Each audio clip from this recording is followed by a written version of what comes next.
letting people in the room, if you can just do us a quick favor and introduce yourself in the chat. We have a very large group that's registered today.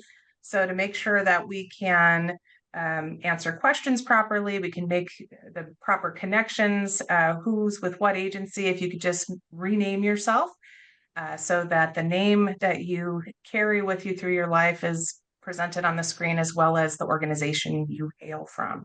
Just makes it very easy for us to be able to call on you, and it helps the other participants to be able to make those connections. So for those who are brand new to the WEEA Leadership Roundtable meeting, my name is Tiffany Baca, and I am the Executive Director of WEEA. I'm also the Public Affairs Manager of the Municipal Water District of Orange County, and MODOC is the administrator of this program.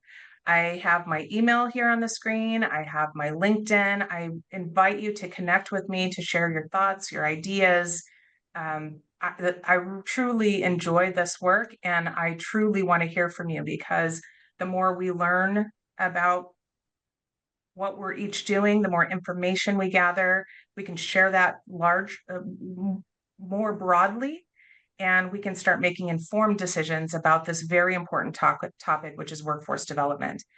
I'd also like to give a shout out to our 2024 WEEA sponsors: the Metropolitan Water District of Southern California, Los Angeles Department of Water and Power, Eastern Municipal Water District, Tomorrow's Talent, Water Replenishment District, Molten-Miguel Water District, and Western Municipal Water District. It's so important to have these sponsors help us continue this work and do some really interesting things that I think many of you will find important in the work that you do, but without the sponsorships, we just couldn't do it. So a big shout out to our sponsors, as always. You'll see California Environmental Education Foundation is also an in-kind sponsor, as well as California Community Colleges. I do want to share that throughout the presentation, you're going to see some statistics on the slide, and I invite you to read those, or following the meeting, take a closer look, because these statistics will help you with this conversation. I'm not going to call all of them out because we have a very full meeting, but I will call some of them out, and I encourage you to use them when you're having conversations with others about the work that we do. So our guidelines, and again, nothing should surprise us. In the Zoom application, please make sure your screen name is correct and include your organization. I mentioned that already. We also ask that you remain muted unless presenting or asking a question. Again, for those people that are new, this is an interactive dialogue. This is a conversation. So we really want you to engage with each other. We will never host these meetings as webinars, because we need that connection so that we can make, again, those informed decisions, and we have all the information needed to be able to do that. So remain muted, but reserve the chat for comments. If you want to chat with each other throughout the presentation, if you have an idea you'd like to share out, please use the chat for that. And then if you have a question, please raise your hand. And I've got a wonderful team here from the Municipal Water District of Orange County that helps support these meetings, and they will make sure to let me know if I don't see that you're in the room, that you have your hand raised, and we'll go from there. For those who need it, closed captioning is available. We always like to share that with those who need it. This is our agenda for the day. We've started with welcome and introductions. We have our good news and announcements segment, which we always run. This particular leadership roundtable meeting, I've already heard from 4 people who want to share, so we have a lineup, and I'll call on each of those people, and then we'll open it up to the larger group. Our multi-generational poll, we launched that the last day in November and carried it through December, but there were holidays and that sort of thing. It is so interesting, and I can't wait to share this game that we're going to play called Who Said It, and see if we can use the poll function of Zoom to vote on who we think said it, and see how accurate we are when we're talking about challenges with multi-generations in the workforce. And then we are so privileged and so excited to have back with us again Don Jones with the Center for Water Studies. He's our presenter today. You've seen some of the promotional materials out there. He has 60 years doing this, and he is getting ready to retire. It's very important for us to gather as much information and knowledge as we can, so that we can, again, continue the work that we do in an informed way. So very happy to have Dawn with us today. And then at 10:40, we're going to have our Q&A. 11 o'clock, we'll stand up, we'll stretch, we'll take bathroom break, whatever we need, and come back at 11:10 for our facilitated breakout groups.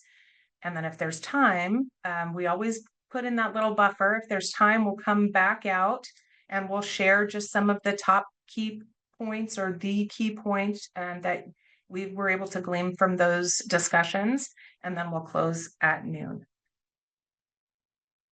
So let's go ahead and kick it off with our good news and announcements segment. We're going to call on our 4 guests today who have let us know in advance that they'd like to share. And if you have something to share following that, please raise your hand. So we have Carlos Lecarica. I know I murdered that with Chaffey College. Carlos, are you in the room? Yes, good morning, everyone. Can you please pronounce your last name? Because I practiced this multiple times and I know I still murdered it. That's good. Good morning. The last name is pronounced Lecarica. Thank you so much. Carlos, take it away. Oh, right away, huh? Okay. Right away. Good morning, everyone. This is definitely a pleasure to be here. Thanks for the invitation, Dr. Hall, Director Hall. And Tiffany, I just want to share the great news. Some of you guys are already familiar with Chaffey College Intake Center. Recently, this past spring 2024, we received an additional grant to continue prepping students training into industrial mechanical workforce. And this grant allows us to provide them with a $6,000 stipend. That way they can be able to work, they can buy materials, they can buy PPE, anything that it does require. Now, the best thing about this training is there's a no cost to any of those students.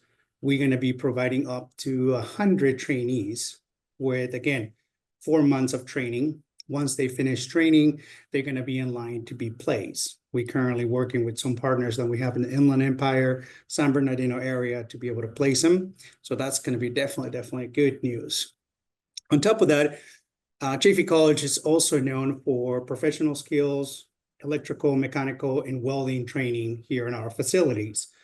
But I just want to share that I'm really excited to be here. I'll be happy to answer any questions. I know this is just more like a conversation. So thank you, and I'm excited to be here.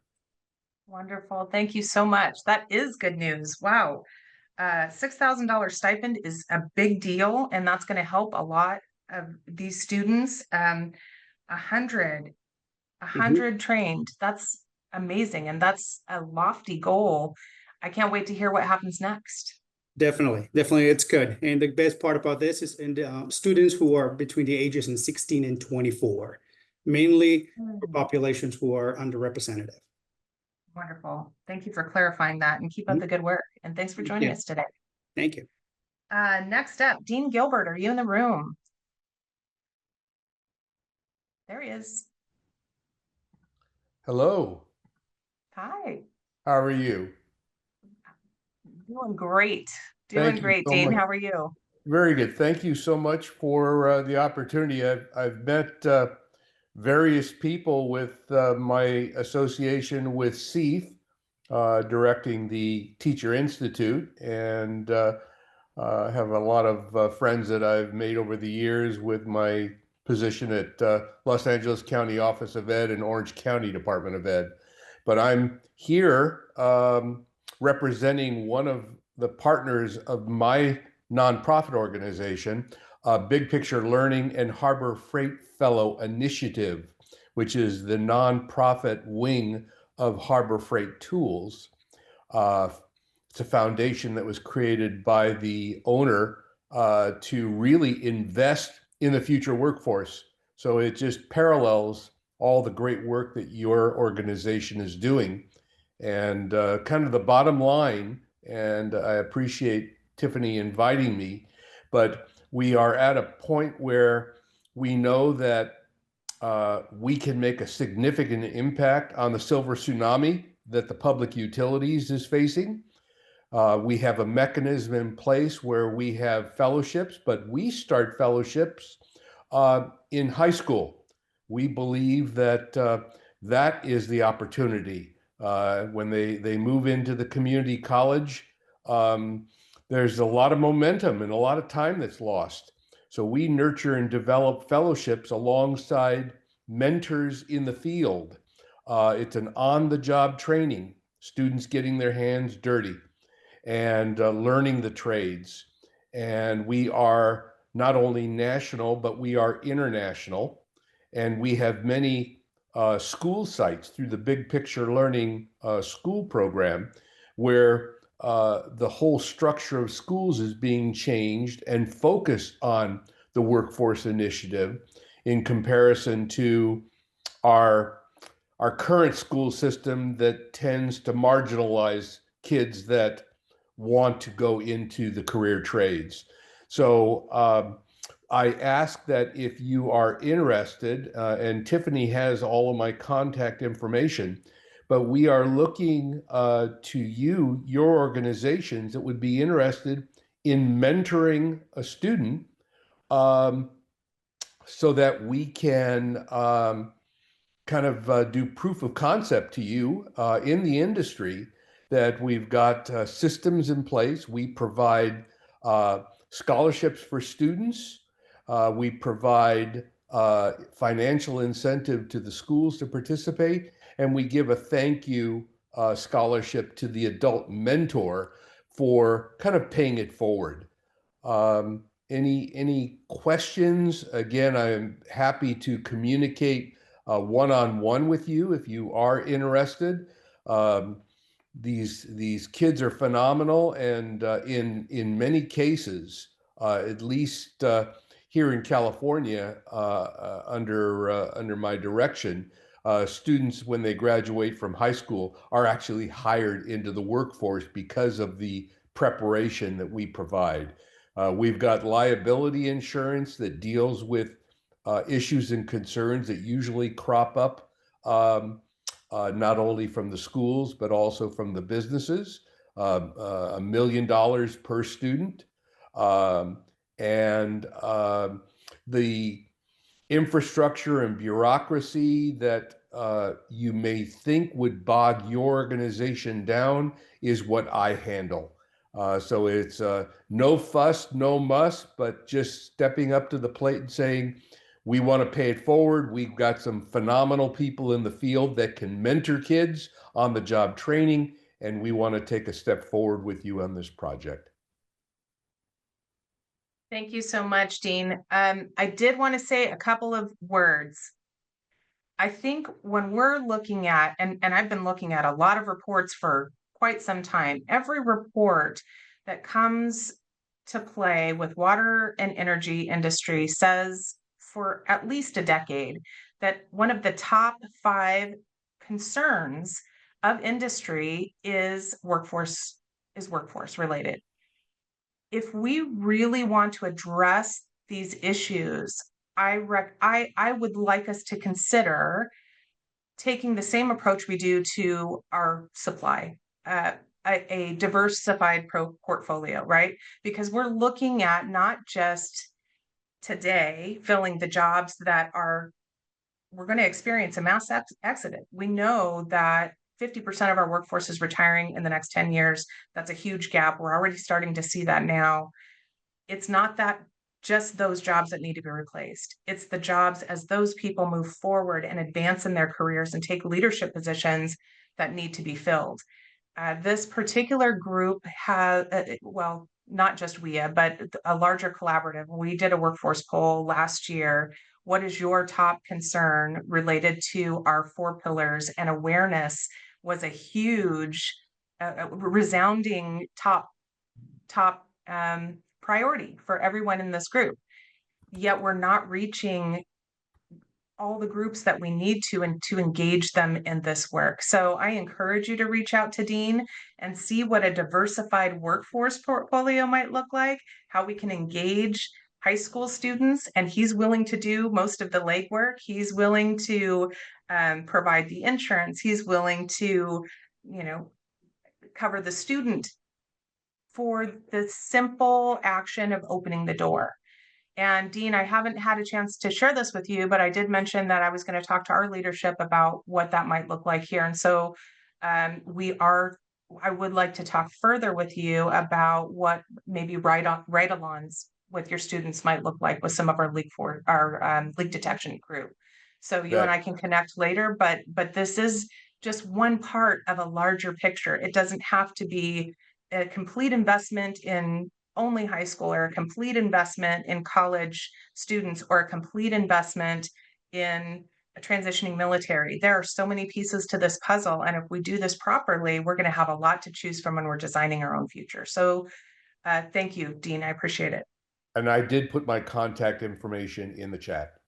Wonderful. Thank you. Wonderful. Thank you. I will exit. I actually have to go observe my student teacher. Have a great day. Thanks so much. Next up, Nirmala. Thank you, Tiffany. Let me share my screen. Better. There it is. Okay, thank you. Hi, my name is Nirmala Mahadevan, and I work for the California Department of Water Resources as a senior engineer. And on the side, I volunteer with the Los Angeles Professionals chapter of the National Society of Black Engineers, which also includes STEM careers. So our chapter is linked to 12 colleges in the greater Los Angeles area. And I put this up because you might remember Tiffany mentioned back in September last year, she was awesome and arranged for free registration for 6 students to attend the Orange County Water Summit. So thank you, Tiffany. Alec Mackey and I prepared these students for just like 20 minutes, and then we went to the Orange County Water Summit with them. And they learned a lot about how they fit in the water industry. They got to practice communication and networking skills, and they talked to water execs and technical presenters. So it was a very valuable opportunity. And we're looking for more opportunities like that. The NESB chapter also has a year-long mentorship program. This is the 3rd year of the program. There's 33 college students in it, and you can see the breakdown for 2025 from a variety of schools or colleges. Now, 32 of those students are looking for internships, and I tried to categorize the majors on this chart, civil, chemical, mechanical, industrial, electrical.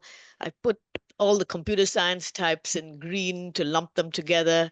So as you can see, most of these we need in the water industry, right? So as we try and engage with them and take them to like the Orange County Water Summit, etc., we decided to have this workshop called Life Skills, Leadership, and Etiquette, what they don't teach you at college. And I want to play, but the reality on the ground is, it's a strange, it's a strange time. And I wanted to play a 1-minute clip of what Everett Glenn, who's also an event sponsor, what he was saying and what they're having to face with. So I'm going to play this really fast. We're pushing all of these rules and all of these regulations and all of this stuff about diversity and equity and inclusion, right? So they're telling you they don't want you in the room, right? And so if you get in the room, you better be prepared. You better know how to act and move around, because they don't want you in the room. And when you get in the room, you got to be confident. You can't act like you don't belong there, because they don't want you to. You got to act like you belong. I'm telling you, I don't know how to show it to you, but you got to understand what I'm saying. They're saying they don't want you in the room. So in order to get in the room, you got to be prepared. You got to walk in like you belong in the room. You don't want to give them no crack. You don't want to show no sign of weakness or nothing, because they don't want you in the room, educated or not. So anyway, let me see. So that's the reality. As you can see, he doesn't beat around the bush. So how can you help, right? So we're looking for more opportunities to expose college students to the water industry. So this is an example on top of, we went to City of Anaheim treatment plant, right? I'm arranging a tour of Water Replenishment District on February 28th, just for 2 hours. So let me know if you can join, if you can share to these students how they fit in the water industry, or we can arrange something similar another time. Another thing is to, these students want jobs. Summer internships, right? So if you know of summer internships for college students, please email um, Nesby and we can send that out to the colleges because they don't know how to navigate our water industry. At the Orange County Water Summit, we had like some two cybersecurity majors. They had no idea how they fit in, so they learned about that. So it's almost like we need to tell them how they fit in and what sort of internships are available. And even if it's just for the summer. The other ask is just like I did with Tiffany, if you're going to a technical workshop this year, just ask the organizers, hey, can I bring 3 students, 5 students, or 10? Let us know. We can advertise to you. We're connected with 12 chapters around the Los Angeles area. Um, and if you're going to that, if you can just chat with the students, just like Alec and I did, introduce them to a few water staff, that would be fantastic. So that's my last slide. Tiffany, thank you so much for the time slot. It's my absolute pleasure. And thank you for sharing this with the group. When Nirmala reached out and said this was something that she wanted to talk about, I knew right away this is something we needed to bring forward to this group. If we think we're doing a great job and behind other doors that we may not be privy to, that's not the conversation, then we need to do a better job, right? If we still have professionals, if we still have students who feel like they're not welcome, we need to address that. And I think it's very important for this information, again, to come to our attention. So, maybe it's a little shocking. Maybe it's a little uncomfortable. And that's okay. That's okay, because what we're here to do is redesign the future of our workforce. And if we don't have the proper information, we're going to continue going through our usual routine, not understanding that we're not as inclusive or providing these very equitable, inclusive conversations or opportunities to real people who could potentially join our workforce and make a significant difference, right? If we're looking at the future generation, let's make sure that we're creating a comfortable space. So I really encourage you to reach out to Nirmala, to join the tour if you can, maybe have a deeper conversation, and maybe we can have a deeper conversation about what those strategies might be, because this is the reality. This is what's actually happening. I didn't make this up. She didn't make this up. This is what's happening in meetings that we're not privy to. So thank you again for sharing that. I do also want to say it's funny because when Nirmala reached out and she said, hey, maybe you can sponsor some students at this event. I've been in water now 17 years, and it just didn't occur to me. I don't know. It just didn't occur to me. I wasn't thinking one way or the other. And I thought, wow, what a great idea. The work that she and Alec did to connect these young students to employers, because the Water Summit is a group of employers coming to a conference, was magnificent. I couldn't have been more proud of these young people who showed up polished, professional, prepared, and they took initiative to reach out to our speakers. What you see in this bottom left-hand corner, those were 2 speakers at our event.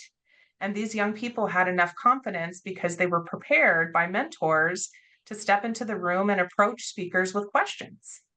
In a room of 400 industry professionals, 400 employers, and they did a marvelous job. So I really encourage you to do the same, because it's going to make a difference, and we want to make sure that everybody feels welcome to this industry. So thank you again. Thank you. Let me pull this back up. Perfect. And I believe Nick Dibbs had something to say.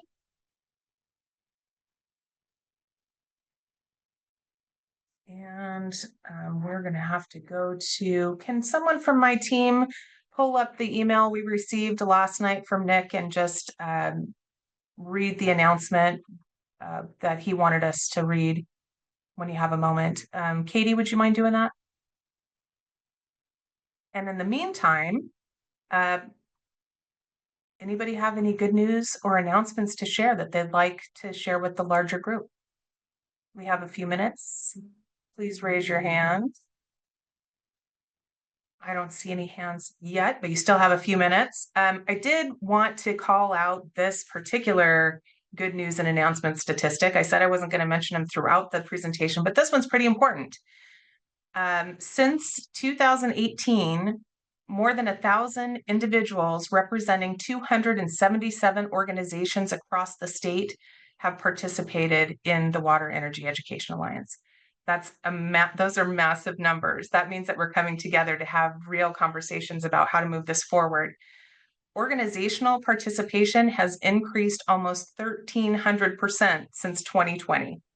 And I really wanted to call that out because this is all of you. And this is before I took a look at our guest list. And our guest list, while we have 63 people, I think, on the call today, we had more than 110 register. And sometimes people will float in and out, and we make that okay. If you need to attend another meeting, if you just want to attend for the breakouts, if you just want to attend for the presentation, that's fine. This is an open forum, but those are really impressive numbers, and we hope to keep on growing. Tiffany. Melvin. Okay, great.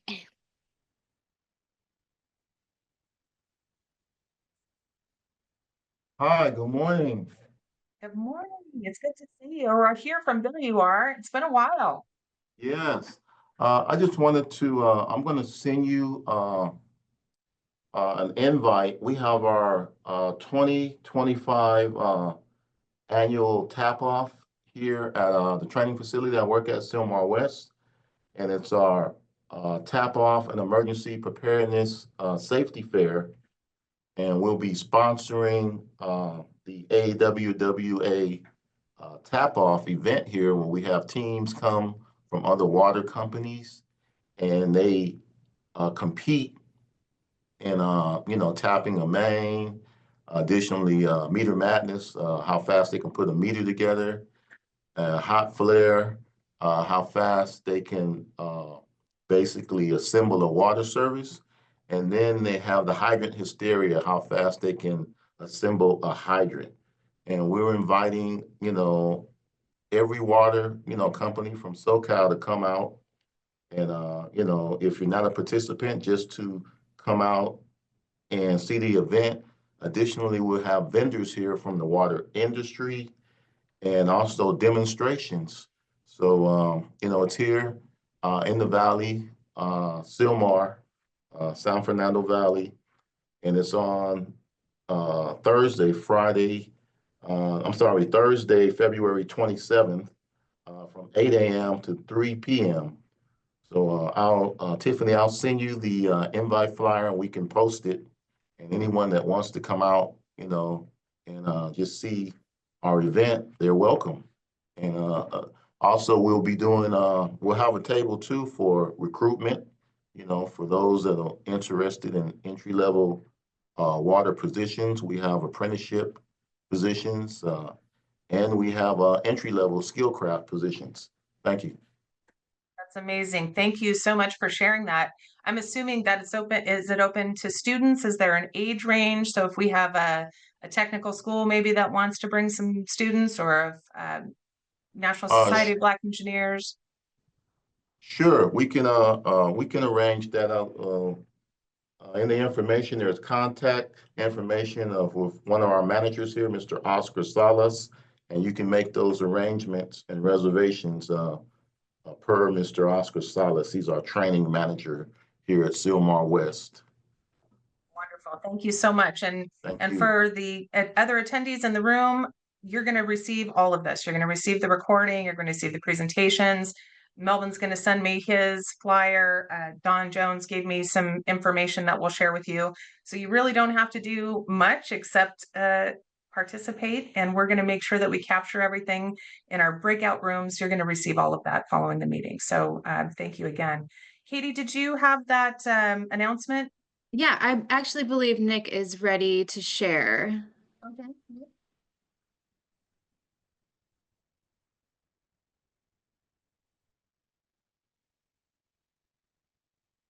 Maybe not. Maybe not. I can definitely read it.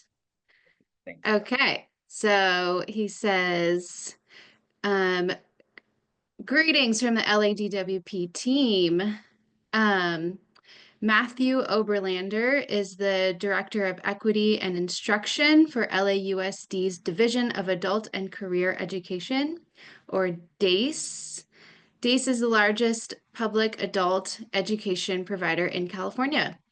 In addition to offering academic programs, we serve 10,000 students a year through our career technical education program. We offer pathways leading to jobs in a variety of industry sectors, including healthcare, IT services, skilled trades, which include construction, electrician, HVAC, welders, energy and utilities, power line mechanics, and many more. Our team would love to meet with you to discuss the possibility of developing a career training program that will help individuals access high-skilled jobs related to water and utilities. Great. Thank you. So the gist there is, if you are interested in a CTE program with Los Angeles Unified School District, can we drop in information maybe for the contact there? Sure can. Great. Thanks, Katie. Okay, any other good news and announcements? Anybody else like to share before we move on? In a few minutes. Okay, someone with 714-587-1312 raised their hand. Hey, Tiffany, this is Crystal from Orange County Water District. Hey, Crystal. Hello, sorry, I'm on my phone. Two things for, I guess both of these relate to any schools or anyone affiliated with the school. We have kind of undergone an update to our Next Generation Water Leaders program. That is our tour program for middle and high school students. So it's about a 2-hour program where they come and tour our groundwater replenishment system, which is the largest water recycling plant in the world. So we encourage we have college groups, of course, as well that come, but our high school and middle school program is a little bit different and tailored to that age group to be a little bit more engaging than what a college student may be able to sit through.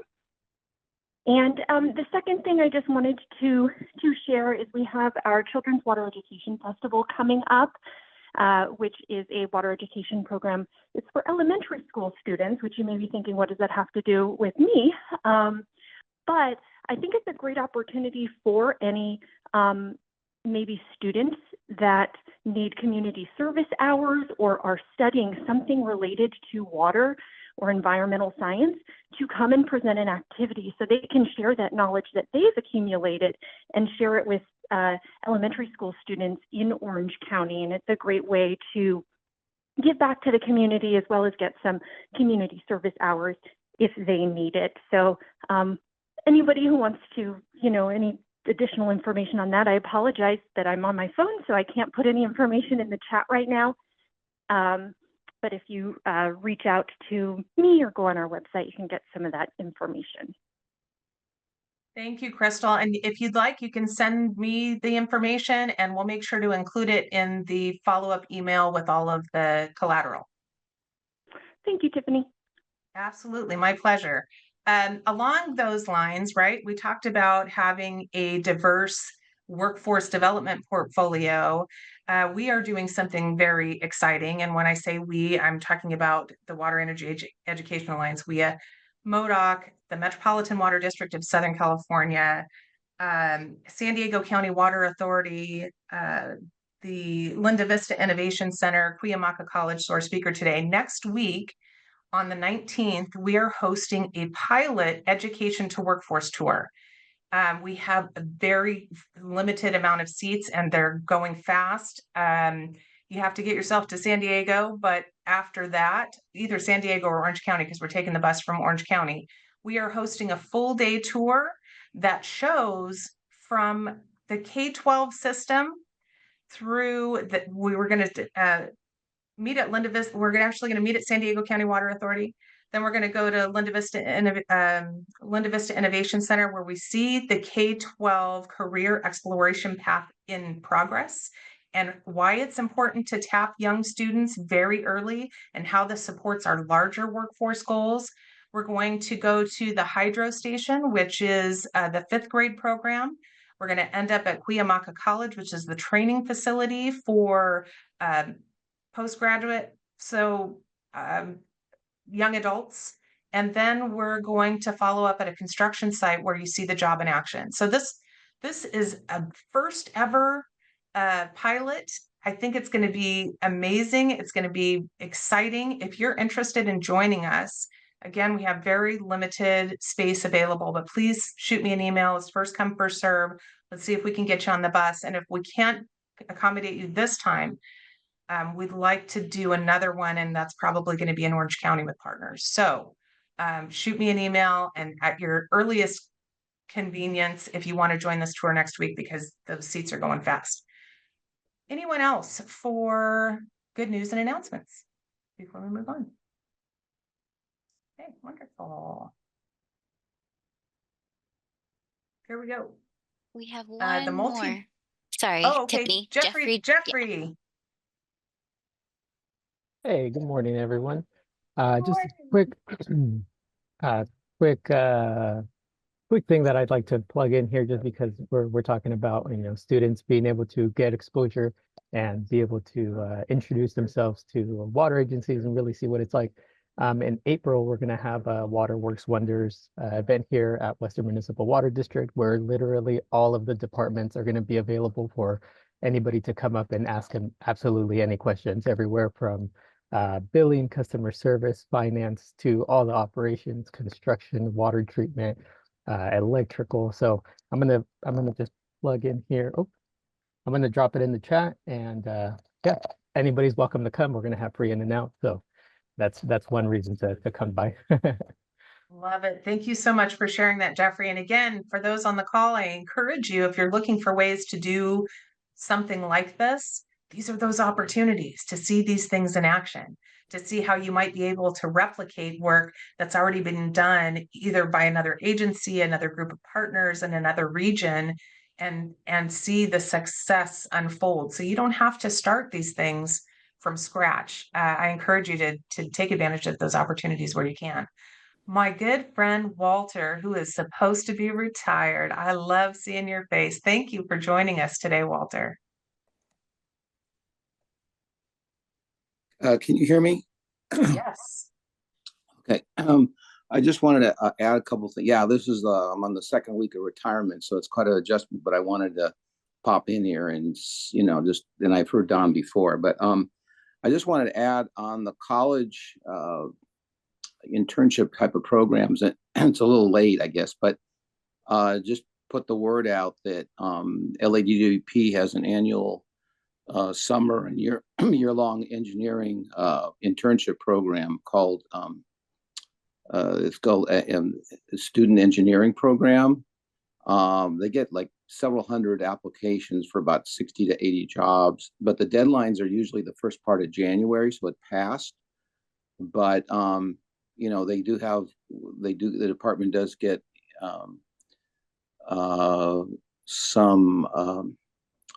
several hundred applications for these positions, but just put everyone's on the radar, because it's usually on the website, ladp.com, either /education or jobs. Like I said, it's called Student Engineering Program. That's one thing. And then I was glad to see Melvin on the call today, and the Tap Off program.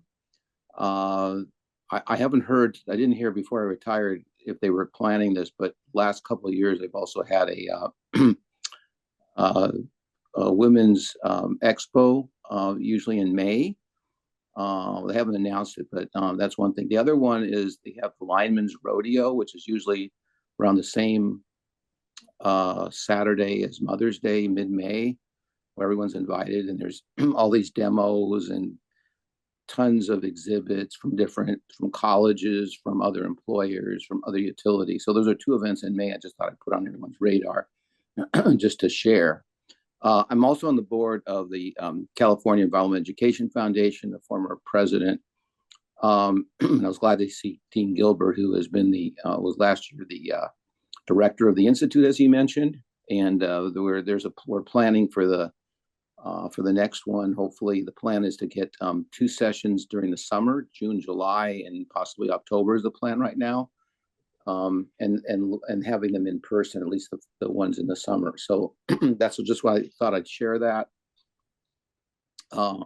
Even though, like I said, I can't really represent DUP because I'm retired, but 47 years worth in the agency. So I'm just trying to keep my hand in a couple things to try to be involved. So anyway, it's good to see everyone. I'm glad. I'm just excited about the different programs and activities in School to Work. And like I said, I'm glad to see that Melvin's participating. I don't know if there's anybody else from LADUP on the program, but we did, our office did share it with DEI and I believe also recruitment too. So about this meeting. So they were on the panel. They participated in the panel last June on it. So anyway, that's all I don't want to take any more time, but I just wanted to share that. Thank you, Walter. And we're glad that you are keeping your hand in the pot with WEEA. We're one of those lucky few organizations that get to continue to learn from you. We appreciate you being here. Thank you. Thank you. And you've done magnificent. I mean, Bill Andrews at CEF sort of came up with the WEEA program. LADP and MWT had sponsored the first couple of years of it in person. And salute to you for, like I've mentioned this many times, about the outstanding work that you've done on this. It's incredible, and we really appreciate it. Thank you, Walter. I appreciate that. Nirmala. Thank you. Real fast. So when Walter was talking about these opportunities, it reminded me at some point we have to go to a statewide database or something and stick all these internship opportunities in it because, for example, some opportunities are only for certain regions, right? Some are only for certain college majors. And, we have these 33 students and yeah, we'll try and do some effort for them. But this is this needs to be tackled on a bigger, by someone else almost. I mean, I have my full-time job, but we need to all be sending those internship opportunities to someone who enters them into this database where people can tap in and say, okay, I'm an electrical engineer and I could apply for this one or that one, and it's only applicable for people students in this region. Because for all of us to try and keep track of what's necessary, I know I'm struggling myself. So this is something that we have to revisit and hire someone to do this if we really want to attract people. Thank you. Thank you for that, Nirmala. And also that you speak towards investment, right? Because there are several people, probably even on this call, where workforce development is in other duties as assigned. And we know that that is not sustainable. And it's, we're doing what we can. But the other duties as assigned, we need to make a plea. And that's again why I added some of the statistics, and happy that everyone's joining us today. And we're going to have some great conversations, a plea for investment in this work. Because it's important and it's going to impact us. And when we think about the resources that we provide, they're critical. And we need to start considering that. Could I add one thing to what Nirmala said and what and you're probably aware of it. I think this relates to what she's talking about, at least in part, and that is Jen Swart at the Replenishment District. She has this workforce committee meeting that usually works, I think meets the first or second Tuesday of the month. Anyway, she compiled a list, at least on the junior college level in LA County, about the different programs that they have, because they're all over the map. In other words, there might be water or energy programs, but they're all housed in different departments, and it's very hard to navigate. And I don't know if you've seen that list, but I know she came up with a list of what's in which college. There's 19 community colleges in LA County. So that could be very helpful. People trying to navigate, if someone's in high school and looking to go to community college, which one, might be in their area. Like in LA Trade Tech is one, but there are others like Pasadena, whatever, that have other things going, sort of in the LA area that, that might be appropriate. But they're working on, I think they completed it, if I'm not mistaken. I don't know if you've been to some of the meetings, but that's something at least to share as far as to help in one hand knowing what the other's doing. Yes, and it is such a great model. When we do our regional breakouts, I think it's important to share some of that work so that we can do that within our own regions, right? And then we can contribute to the bigger picture. She did an excellent job with that, as did the Water Workforce Ad Hoc Committee. So thank you for bringing that up, Walter. Jasmine, anybody else that we need to call on? It looks like there are no hands at the moment. Okay, sounds good. So let's get into our anonymous one question poll. And if you haven't taken this poll yet, scan with your phone the QR code, save it for later. But again, this is participating in the larger conversation so that we gather information. We know there are some challenges to effective collaboration between generations at work. We know that in 2024, this was the first time that that all of our baby boomers reached peak 65. So we're 65 baby boomers now. We're 65. Baby boomers are now at retirement age.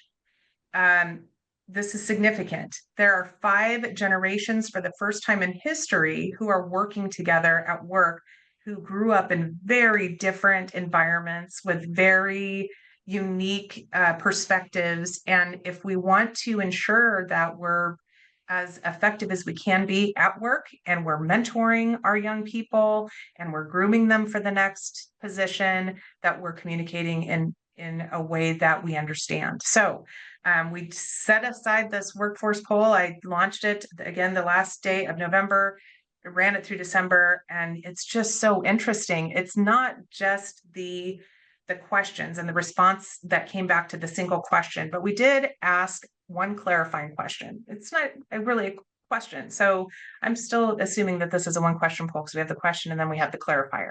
Share an example of why you might feel this way. And we have more than 100 responses across all the generations. You can see the 5 here.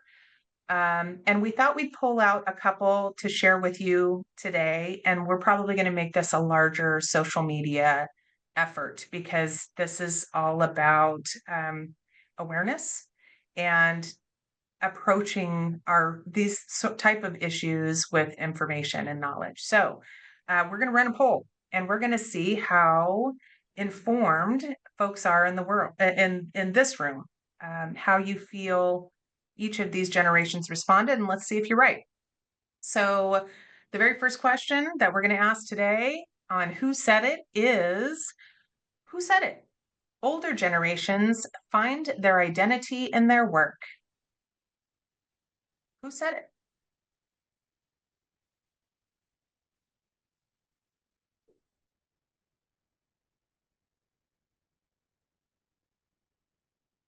Lots of responses. I love it. 36, 38. We're climbing fast. We have about 18 people, 17 people who still need to respond. If you haven't responded, do that now. 74% participation. And it's holding at 74. So let's go ahead and see. Oh, there we go. Let's go ahead and see if baby boomer, which is the top answer, is the actual answer. Millennials. A millennial said older generations find identity in their work. And I also encourage, if you are of any of these generations and you have a particularly strong feeling about who said it, please share that in the chat, or maybe when we're all done, if you want to raise your hand and said, I don't agree with that, that's fine. These are just the top responses, and we're all people. I can tell you that from each of the generations there was a lot of grace. I'm understanding that we have these issues and that we need to work together to resolve them. So our next question, our next response was, with digital communication, tone and context are lost in translation, leading to unnecessary disruptions. Who said it?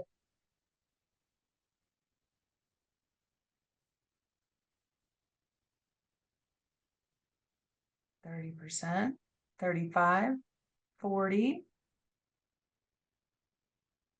almost 50%. There we go.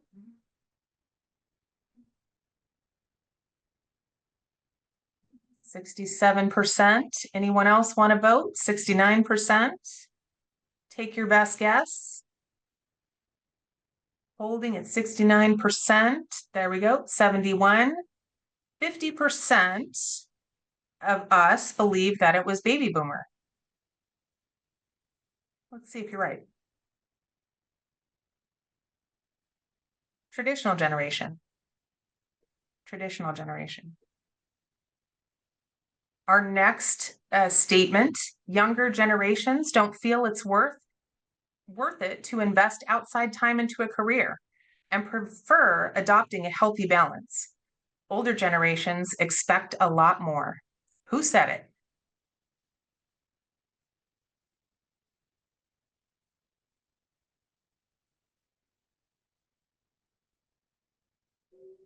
%. There we go, just past 50, past 60. 70%. Anyone else? 74%. Great. 75%. All right. So we believe that Gen Z said it. Let's see if we're right.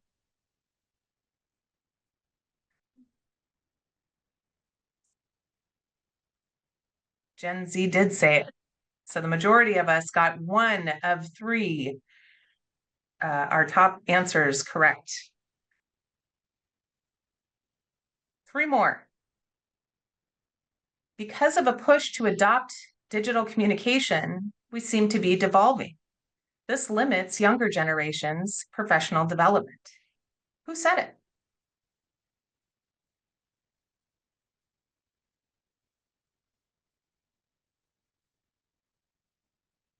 %.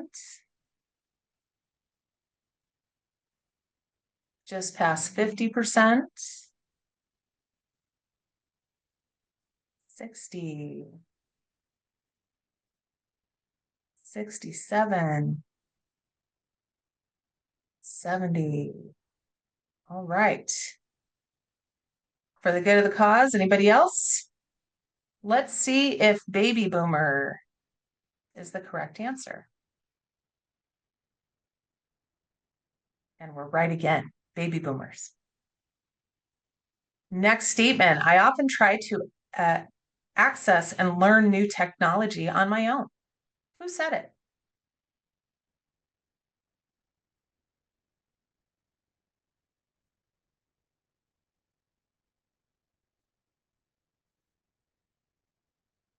Just past 50%.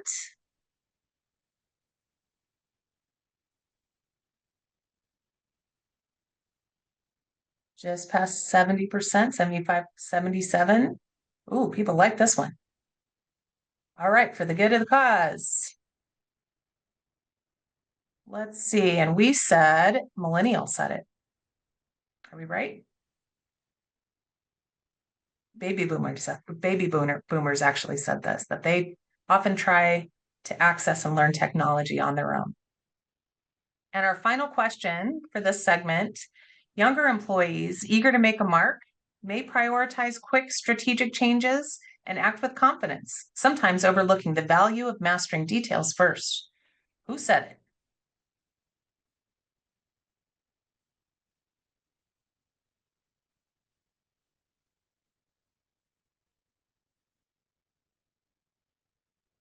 Just past 50%.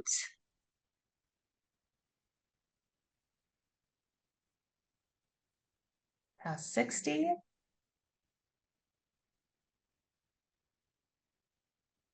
70%. Okay. Last guesses. Let's see if we're right. Gen X. And I feel like it had to be Gen X, right? It had to be Gen X. That was the last of our 6 statements. And again, we have over 100. Thinking about that, the entire group of us got 50% of this right. What does that tell us, one way or the other? I think it tells us that we may think we know, but again, the more information we have, the more informed we are. And when we're looking at tackling some of these challenges, what are our peers saying? And what are our peers in other generations saying? Because we are now peers working together and hopefully in a collaborative environment. I wanted to share some interesting patterns and results, right? So here's the poll itself on the side. We gave these options plus an option to add other. The top choice from each generation, a tie between A and C. Baby boomer, also a tie between A and C. Generation X, C. The second choice was A. Millennial, C. The second choice was D. And then Gen Z, their first choice was D. So the majority of these generations selected different communication styles, conflicting work values or priorities, and then different work-life balance expectations. That's really important, not just because we can see what the challenges are, because all of these are challenges. And we did have people mention these are all challenges. This is all, I don't want to choose. But it kind of puts things in perspective where we're coming from, and we're not far off from each other. We actually probably agree more than we disagree. Some other interesting patterns. Gen X was the only generation to consistently have multiple poll takers in a row. I don't know why, but every other generation we'd have a boomer, a millennial, a Gen Z, and then all of a sudden we'd have like 6 Gen X.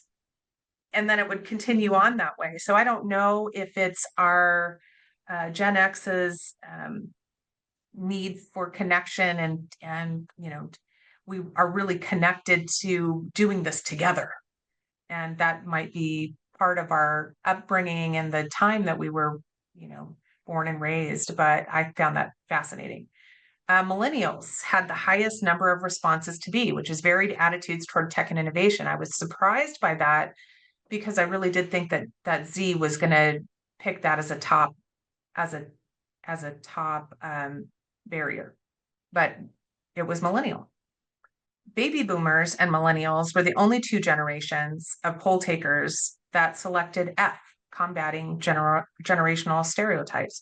I was also a little surprised that boomers came in with generational stereotypes, although I think maybe because they are the first generation that really wasn't immersed in technology growing up. There's some challenges there, or maybe it's just the time of life. I'm not sure, but things that I found interesting. Gen X and millennials were the only 2 generations with poll takers who selected E. So varied feedback and recognition preferences, and that could be because these are where each of these generations are. Gen X more towards the end of their career, millennials more towards the beginning, but we've already kind of been immersed in work for some time, and we've already been working through some of these challenges. How do we work together?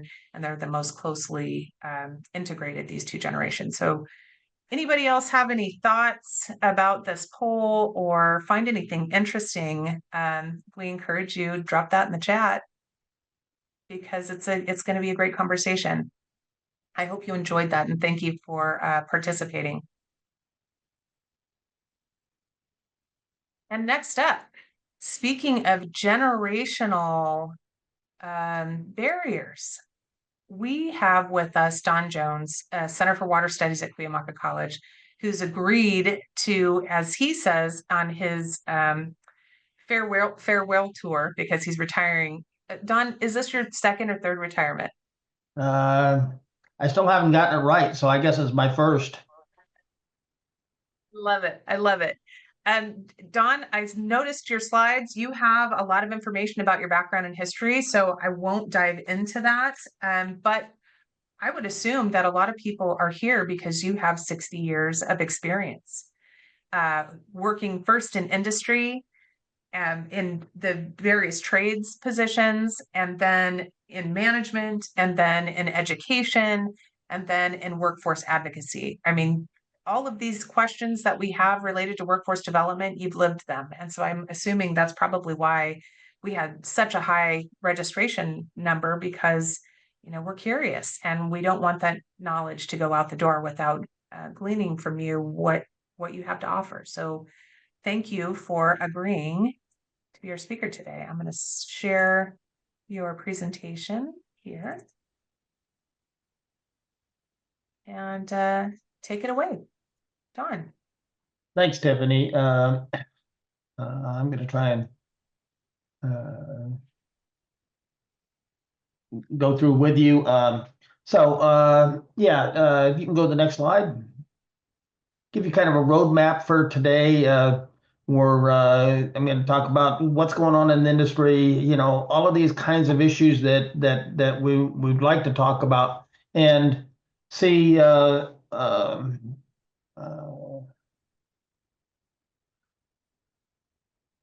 how things have changed during my period of time, because I'm kind of in the catbird seat where I've watched this stuff evolved and been part of its evolution over the last 60 years.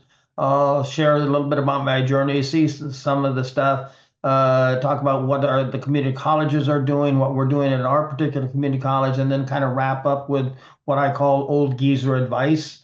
So I'll share just some of my perspectives of what's going on. So next slide. We have some serious issues that we're facing right now. All of us are aware of climate change. Our infrastructure is very old. I got to thinking about the state water project, which was built in 1970. So I actually preceded the California aqueduct, so that kind of puts it into perspective. We certainly are seeing the political and economic volatility in our current environment, and lots of changes, lots of drama going on there. And also, as Tiffany pointed out, workforce sustainability is on the frontal lobe for most of the industry. So next slide. I can tell you here in San Diego County, this current time right now is one of the most exciting times I've seen in the last 60 years. We just built the desal plant, 50 million gallons a day up in Carlsbad. That's online, producing about 8 or 9% of the drinking water for San Diego County. The County Water Authority over the last 25 years has invested over $3 billion in capital programs. We right now have the Pure Water program in Oceanside is up and running. East Water advanced water treatment is under construction. The Pure Water program is under construction. And so our region is looking at having over 50% of our drinking water being supplied by wastewater. So lots of stuff going on. It's really probably the most exciting decade that I've seen in the last 60 years. So next slide. So I am a San Diego native, and I grew up in a home. Both my parents were social workers, so social justice and doing the right thing, is kind of one of my core values. I spent the first 30 years of my industry experience in the city of San Diego, hired on as a summer intern, basically a student worker working on the boat docks in the lake recreation area. And so I spent my first 11 years working up through the ranks, learning from the bottom up, and experiencing a wide range on both the water and wastewater side, treatment plants, pump stations, pipelines, all of that stuff, heavy equipment operations. So that gave me a real good solid foundation of what this industry, a majority of it, is all about. Then starting in 1976, I was actually selected to be the city of San Diego's first safety and training coordinator. And this was really a result of the fact that we had in the previous 20 years, we'd had 4 on-the-job fatalities and a number of career-ending accidents and injuries and those kinds of things. And so in 1976, the city of San Diego decided that we needed to have a full-time safety and training operation. And so that was really my responsibility. I was paired with a World War II, with a Korean War retired Navy Chief Petty Officer. So the two of us designed and came up with a training program that a year and a half later, we were up and running with 45 adjunct instructors from within the workforce. And we were teaching 104 different subject areas or courses. So, and the basis of that was that, and the reason that program was successful was we did something that was very unusual. How many of you have a general manager who is an engineer or an accountant? I'm guessing quite a few of you would nod your head yes. And so what we did was we asked that we said, we looked at our organization, we're going, we're spending a huge amount on capital improvement programs. We're building new facilities, we're expanding programs, we're updating equipment, we're updating technology. And so basically we said, something, if we're going to invest in our infrastructure, we also need to invest in our workforce. So what the deal was made was that I negotiated that we got 3% of all available employee hours were dedicated to training and employee development. And so we're saying, hey, you have a CIP, we also need to have a workforce improvement program, a WIP. And that was the basis for us getting that. And so basically any supervisor says, well, I can't spare anybody to go to training. The first 60 hours each year of that employee's time was dedicated to safety and training activities. And so that gave us strength. It's also interesting that in 1989, we talk about DEI these days, that's kind of a new thing. The city of San Diego embarked on a very heavy commitment to diversity, equity, inclusion started in 1989. It's kind of interesting that I was involved in this because at the early part of my career, I was basically discriminated against because I was too young. I was told, well, you can't be a supervisor because you'd be supervising people who are older than you. And by the end of my career, I was deemed to be over the hill, and so I didn't get a promotion because I was too old.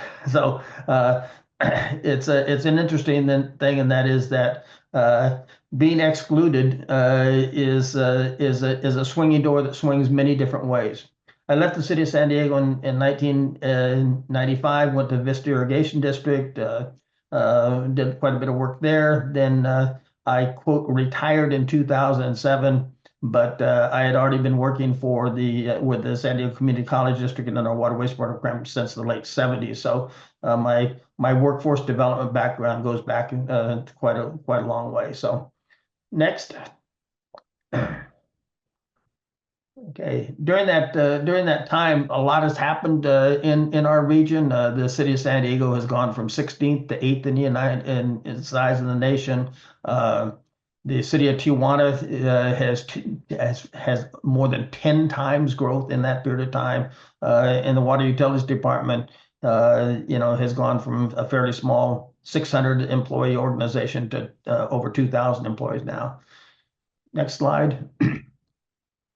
In the San Diego region, other things have happened in our workforce. When I started, it was very much a white male-dominated organization. I was very fortunate that in my early career, most of my supervisors, leads, et cetera, were from the greatest generation. They were the World War II and Korean War veterans. Most of them senior enlisted personnel were in supervisory positions with the city. And although the admirals think they run the Navy, those of us who know that the chiefs are the ones who run the Navy. And so the same way was true here, and that was the general manager or the utilities director might have been in charge, but we relied, the backbone of the waterworks and wastewater works industry in that period of time was the retired veterans. In those days, there was very little lateral movement. There was very little upward movement. Basically, you got promoted when your supervisor got promoted or retired or died. And so it was fairly stagnant at that point in time.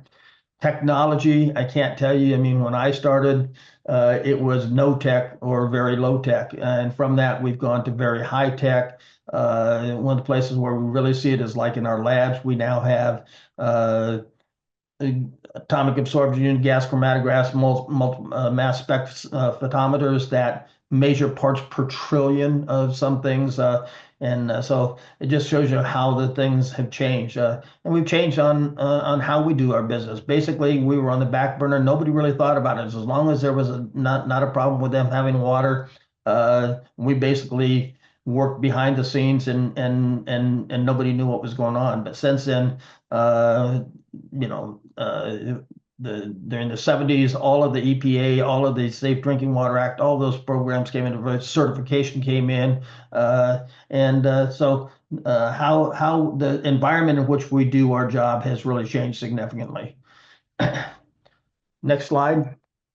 One thing that's really been great over the last 50 years, 60 years or so is that San Diego has had a number of very significant regional collaborations. We very early on set up some partnerships. Probably on the water side, the most of those was during World War II, where the Navy build up, the defense industry build up, and the pollution problems in San Diego Bay. President Roosevelt signed a presidential order ordering the Navy to help build an aqueduct to connect to the Colorado River to bring drinking water to San Diego so that we would have enough to support the industry, defense industries, and the military build up here. And so that was a huge event. By the way, the picture of the Rose of the River there up there is my mother-in-law, who was an Italian immigrant but built bombers during World War II. The next big thing that happened was we had a regional wastewater problem in San Diego, and the counties of San Diego wasn't able to step up to it. So the city of San Diego built a metro system, and that system is still alive, doing well, and operating today.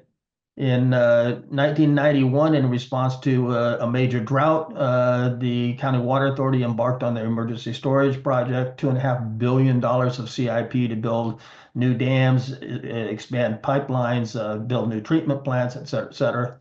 And on a smaller scale, but also a collaboration at the college, we joined the water industry to build a water conservation garden.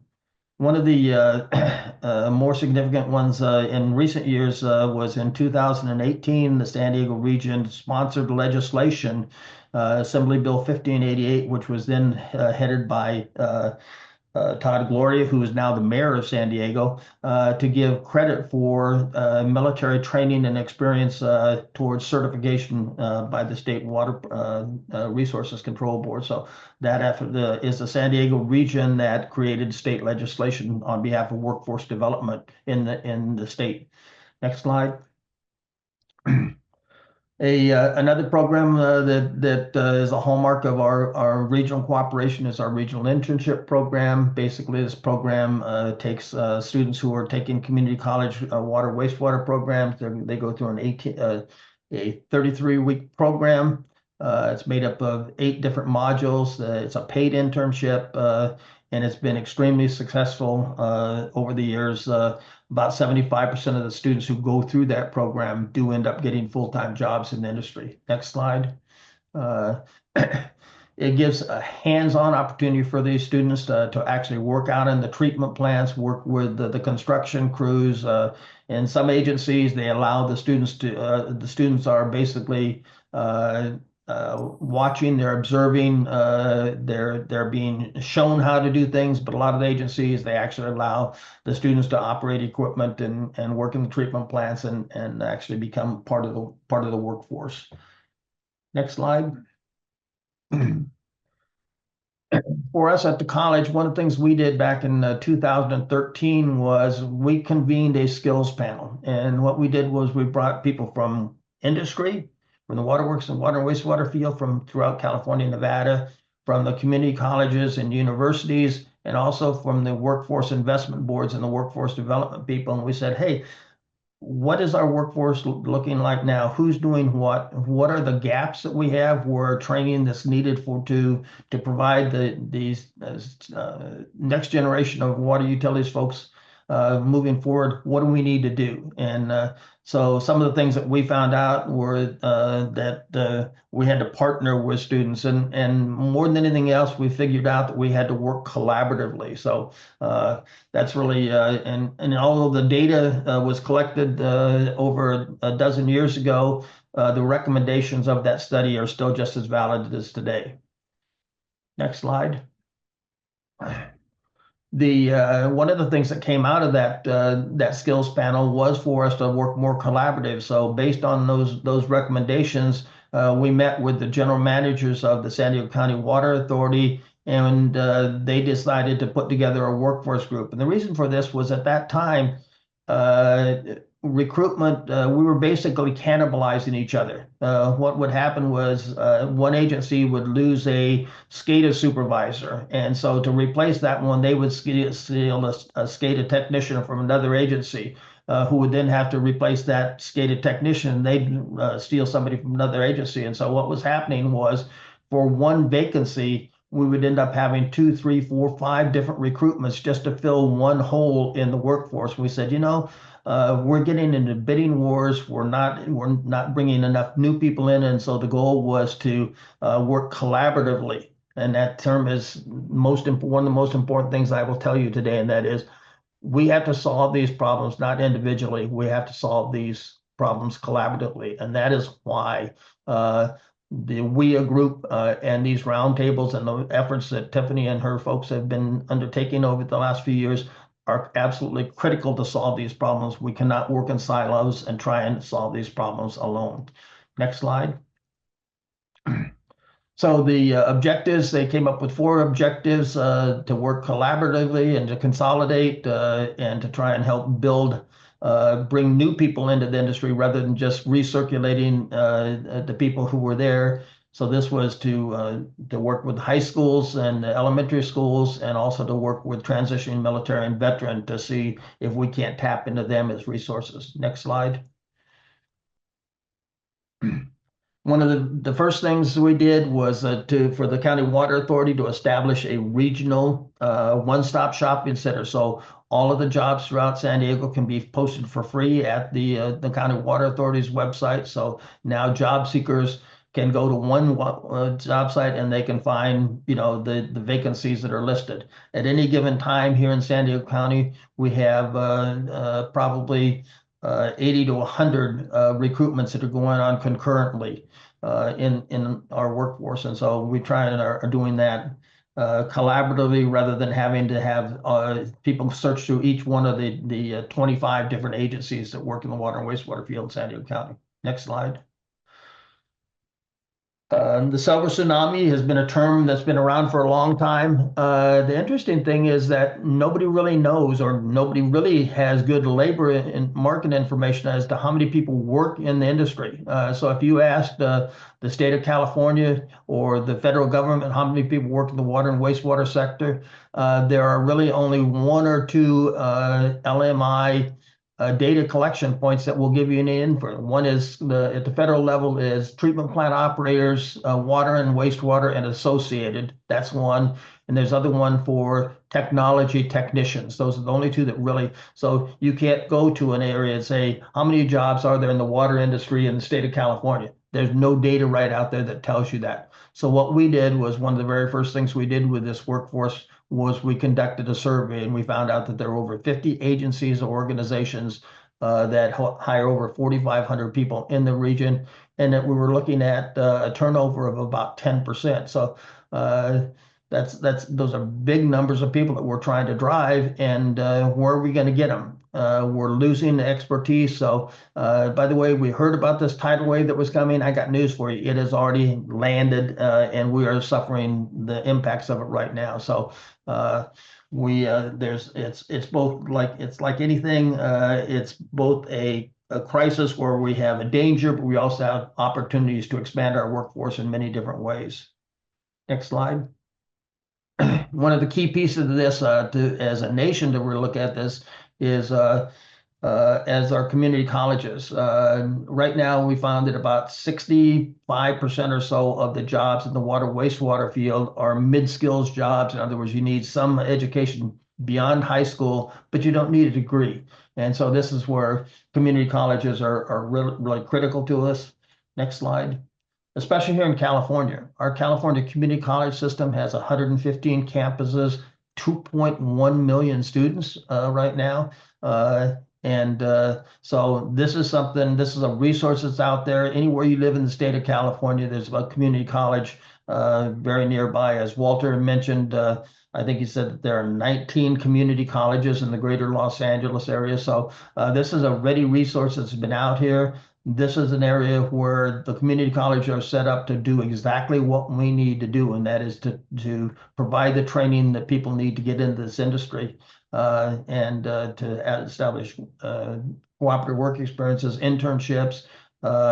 By the way, in the state of California, the UC and CSU systems have a great guaranteed transfer program. So if anybody graduates with a community college degree, they are automatically put to the head of the line. 1/3 of all of the incoming students to the CSU UC program are earmarked for graduates coming out of community colleges. So if you have a student who doesn't get into, we had a newspaper article just the last week of a student who didn't get into UC San Diego, had taken a bunch of AP classes, had great scores, but wasn't able to get in, went to a community college for 1 year, graduated from the community college in 1 year based on the work that they'd already done, transferred to UC, graduated from there in 3 years. UC San Diego is now a pre-med student at UC San Diego. So didn't get into the UC going the traditional route, came through the community colleges and went to the head of the line. So next slide. There are 21 of the campuses in the California community college system that do offer water wastewater technology programs, but there are also a number of other programs in the college system, community college system, that trains people for work in this industry. So we encourage people to not only look at and our students to not only just take the water classes, but also to look into engineering classes, into cybersecurity classes to broaden their portfolio of skills that they come through. So the beauty of this program is that various colleges offer different things. Next slide. Our program at Cuyamaca, we actually have the oldest water wastewater program in the state of California. It goes back to 1960. So our water program at Cuyamaca preceded state certification, preceded EPA, State Drinking Water Act, the whole yard. So we've been building this program, and it started out as a collaboration between the City of San Diego Water Department and the San Diego Community College District. They wanted to train people to be treatment plant operators. And so the initial classes were taught at the Alvarado Water Treatment Plant, the City of San Diego facility. The senior chemist from the water side taught the water classes. The senior chemist from the wastewater side taught the wastewater treatment classes. So this program started out as a collaboration between the waterworks industry and the San Diego Community College District. We right now we have about 250 students in the program. We've been as high as 350. Enrollment in community colleges varies based on the economy. When the economy is really strong and there's very few job openings out there, our enrollments go down because people don't have to go to college to get the job. They get the job and right away. So right now, because we have very low employment in our area, our student population is down right now. But some of the things we do is we collaborate directly with our industry. They are our partners. They are our customers. We have an AWWA student chapter. And so our goal is to recruit and build the next generation for San Diego in the water wastewater field. Next slide. We've been very fortunate over the last 5 to 6 years. Our college has really stepped forward. We have our own dedicated classroom building now with classrooms, shops, labs, all sorts of equipment. One of the hallmark investments we had is, again, a partnership between us and the waterworks industry, where manufacturers donated over $200,000 worth of pumps, valves, pipes, fittings, tools, etc., to build a program. And so by going to the AWWA conventions and talking to manufacturers and distributors there, we got them to step up and help us build out this facility where we do hands-on skill building.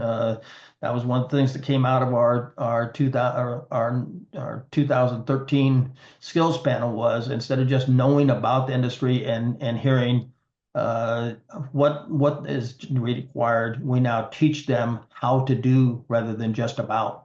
And so that's a major differential that we have. Next slide. Over the last 5 to 6 years, we really had expanded our curriculum. We now have 7 different majors. So we offer a certificate or an associate's degree in water treatment, water distribution, wastewater treatment, wastewater collection, backflow and cross-connection control, water resources management, and now the brand new advanced water treatment for the people who are going to be operating the pure water program. We're the only college in California that offers an AS degree in advanced water treatment. We also, because we do have 30 courses, we came up with a program for stackable certificates, which kind of steers people through the program. Again, we're teaching people how to and trying to develop stronger mechanical and job skills where people actually learn how.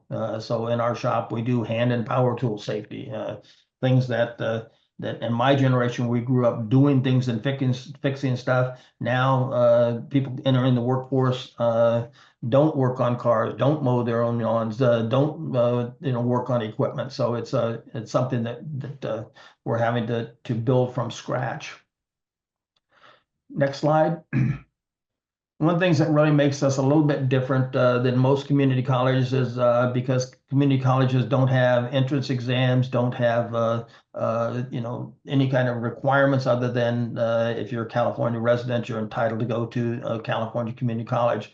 But what we've decided is that for the waterworks industry, we really need to recruit. We need to not just whoever comes through the door. We actually are out there looking for people that would be interested in potential employees for the water wastewater industry. So we've developed outreach programs. So we actually go out to job fairs and to employers and other things. And we'll kind of show you how we're basically proactive. We're out there building our student body.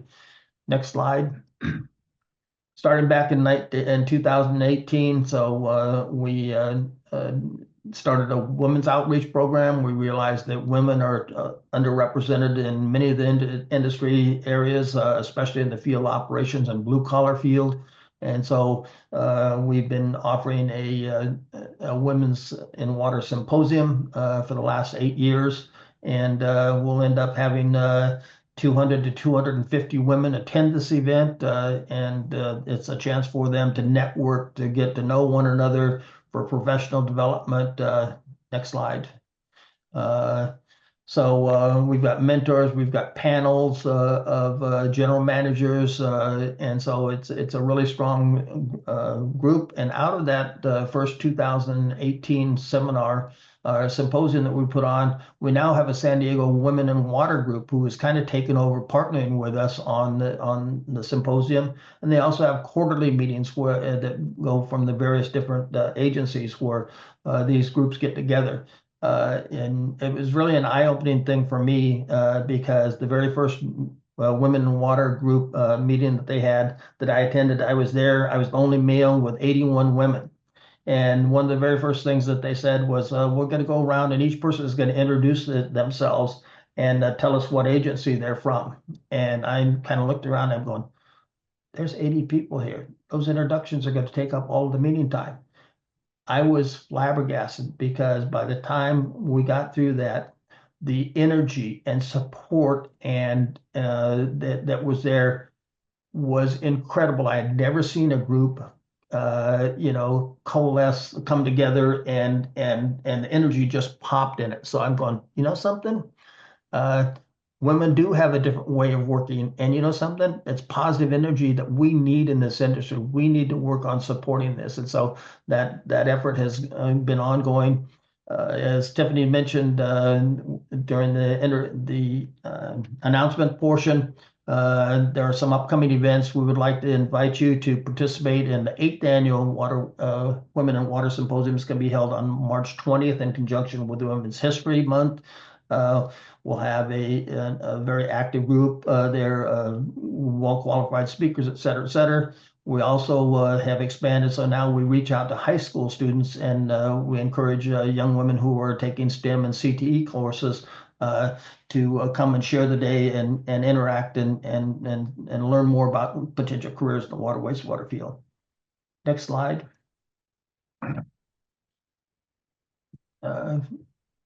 For as long as I can remember, San Diego County schools have had a very proactive program for primarily dedicated to the K-8 programs. We say we do K-12 education in the water wastewater field. I'd say that about 80 to 90% of the programs that have been developed over the years for the school programs have been designed specifically for 3rd, 4th, 5th grade students, so elementary school students, which is great. It gives them an awareness. They take home information. They help inform their parents about the importance of water and everything that water does, and it's exciting for them. So those efforts are really, really great, and those need to be continued and expanded. And I think most agencies in San Diego right now, especially now post-pandemic, are starting to ramp a lot of those programs back up. Some of them were paused during the pandemic, but those are alive and well in most all of the agencies in San Diego, and I'm guessing in most of your regions too. If they aren't in your agency, reach out to your schools and make sure that you would have programs that would be available where you will offer opportunities for the students in your school system to learn more about the water and wastewater infrastructure. Next slide. Since we felt there was somewhat of a void there, we really have focused our efforts on outreach to high school students. So we do field trips. We developed a curricula that meets the state's 5E STEM science education requirements. There are 4 different modules in that about the physical effects of water. There's one in there about career opportunities. So this was designed in conjunction with the local high schools, and we'll talk a little bit more about that. So one thing that I would like to make sure everybody is aware of, most of the community colleges now offer dual enrollment credit. So students who are in high school can concurrently earn high school credits as well as college credits for some of the classes. So I'd like to encourage you to kind of explore that possibility in your areas. Next slide. So as I mentioned, we are recruiting STEM students. We work collaboratively as part of a National Science Foundation grant with the Grossmont Union High School District, which is the primary feeder for all of from the high schools to our college. We developed, like I say, this module, 4 modules for the STEM program. There's a link there that it's available. It's approved by the state of California, so it's something that doesn't have to be reinvented. We encourage you to work and see if there are high schools in your area that might want to use these materials. We bring students on campus on a regular basis. Next slide. One of the most exciting things for me, and again, it's an example of collaboration, and that was when I did a presentation for WEEA a number of years ago. I said, one of the things that we really need to do is we need to figure out how to get on the radar for the high schools, especially the high school counselors, because a counselor these days has 350 to 400 students that they're responsible for steering through their high school career. And so as anybody would expect, a counselor has kind of their go-to lesson solution. So if Jimmy and Johnny and Susie come in with their parents and say, oh, well, we can't afford to send our child to a 4-year school, or my child doesn't seem to be motivated. Is there anything out there? They're interested in the environment. They're interested in, they don't want to go to a college. We can't afford to send them to college. What kind of a career can you go? And so the counselor's gone, well, they can't be a doctor. They can't be a teacher. They can't be a pilot. I will guarantee you that no high school counselor, unless they have somebody who working in the industry, ever thinks about, well, have you ever thought about being a wastewater treatment plant operator? You can start at $60,000 a year, and you only need 2 or 3 classes and a certification to do that job. So based on that, Tiffany and her group put together these great brochures that kind of highlight, what are the career opportunities in the water and power utilities. There's one for water, a brochure for power, and these are basically open domain. You can customize it. You can put your own QR code on it. You can put your own logo on it. Correct me if I'm wrong, Tiffany, I think that we have several 100,000 of these have already been produced and are out there and being put in the hands of high school counselors. And that's the goal, is that when these students come in and don't really know what direction they want to go, they're trying to figure out, what career field they might want to explore, where their aptitudes and interests might be. They can hand them a brochure, not send them to a website, not, just chit chat. The student goes home with a brochure that says, hey, mom and dad, I think I might want to look at maybe a career in water and wastewater. And did you know that I can start at $50,000 a year? And so this is a way for us to get on to the radar of the high school students, the high school counselors, and the parents of high school students. It's just a wonderful example of a way that the leadership roundtable and the workforce and the WEEA group have already made a very profound impact. So I encourage you, if you aren't using these, get these out to the schools in your neighborhood. Next slide. One of the other things that was one of the goals of our regional workforce group was to be more proactive in reaching out to transitioning military and veterans. San Diego County, we have over almost 150,000 active duty and reserve unit personnel in San Diego County. And about 10% of that group moves from the active duty back into the civilian world a year. So that's 15,000 people are coming out of the military and looking for jobs. And so we need to figure out a way so that they understand that, hey, there are great career opportunities in the water and wastewater field, where the knowledge, skills, abilities, and attitudes that you develop during your military service can be transformed into a second career in the waterworks field. So we attend events, Fleet Week, we do every year. We go on site to military bases. We work with all the veterans and transitioning military outfits here in San Diego, and we're actively engaged with them. Next slide. So we have brochures at Target. We're working with the transition assistance and transition readiness programs for the Navy and the Marine Corps here. We also have a number of different groups, the San Diego Veterans Alliance we work with. And the thing that's great about this is that transitioning military, they have the knowledge, skills, ability, and experience that we're looking for. I can't tell you how profoundly my career in the water and wastewater field was impacted by working with people who had these attitudes. And if we can recruit 1% of those coming out of the military to jobs in the water and wastewater field, within 5 to 7 years, we will completely change the culture of the agencies here in San Diego County, because these people are there. And the other thing, we all talk a lot about thanking our veterans for their service. Best way that we can thank our veterans for their service and keep them in our region and have all of the training and skills that they have, the best way we can honor veterans is to provide a pathway for them to have jobs that have a decent living wage, benefits, and so they can in fact continue to serve the country and continue to contribute. So that's really how we honor our veterans. I don't know if any of you know about, next slide. There's a program that's been out for almost 15 years now. Department of Defense has a program called Skill Bridge.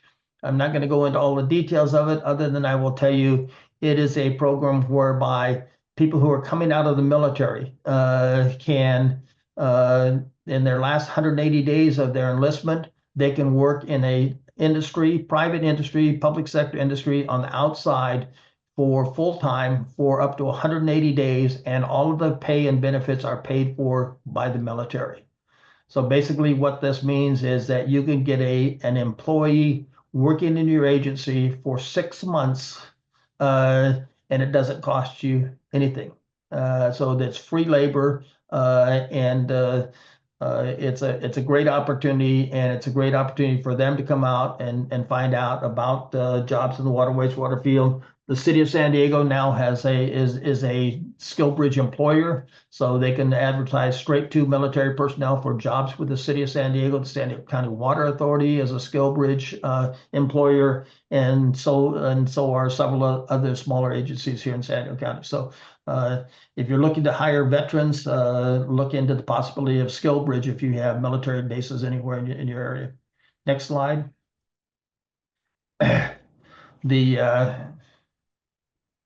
That's a duplicate, so we can go right on. Our last initiative that we have is called Invest in Yourself. It's the best investment you'll ever make. And this is where we're going out to various agencies like the city of San Diego and doing presentations where we show people who came into the water industry. Basically, it's us acknowledging that we were too successful. And that is that we had people who came into our water wastewater program, took 2, 3, 4 classes, got their grade 1 or grade 2 certifications in water treatment or water distribution or wastewater collection, and got hired. And so now they're working in a job where they're making $60,000 a year with good benefits and everything else. And so they stopped going to classes. And so what we're trying to show them is if they go back to come back to class and start earning higher levels of certification, getting cross-certified, completing a 30-unit certificate, we can show them how by earning a 30-unit certificate, they can move into supervisory positions and can probably add another $20,000 to $25,000, $30,000 a year to their annual income. If they go on ahead and earn a bachelor's degree and move into supervisory positions, you're looking at a $60,000 a year increase in what they were previously making. If you look at $60,000, $50,000 a year, and they've got 20 years left in their career, that's $1 million. And then, oh, by the way, it also is pensionable, so they also get it. So we can actually show employees how they can go back to school and can add $1 million, $2 million or more in their lifetime earnings just by going a couple nights a week for a few years to do that. We're also working right now on credit for prior learning so that people who have been in the industry for 5 to 7 years, instead of having to go back and complete 12 or 14 or 16 classes to get a bachelor's degree, we can give credit by examination or credit by experience so that we can fast track that. So we're trying to make sure that all the employees understand that the best investment that they can make is to make themselves more promotable and more and to make themselves more mobile. Next slide.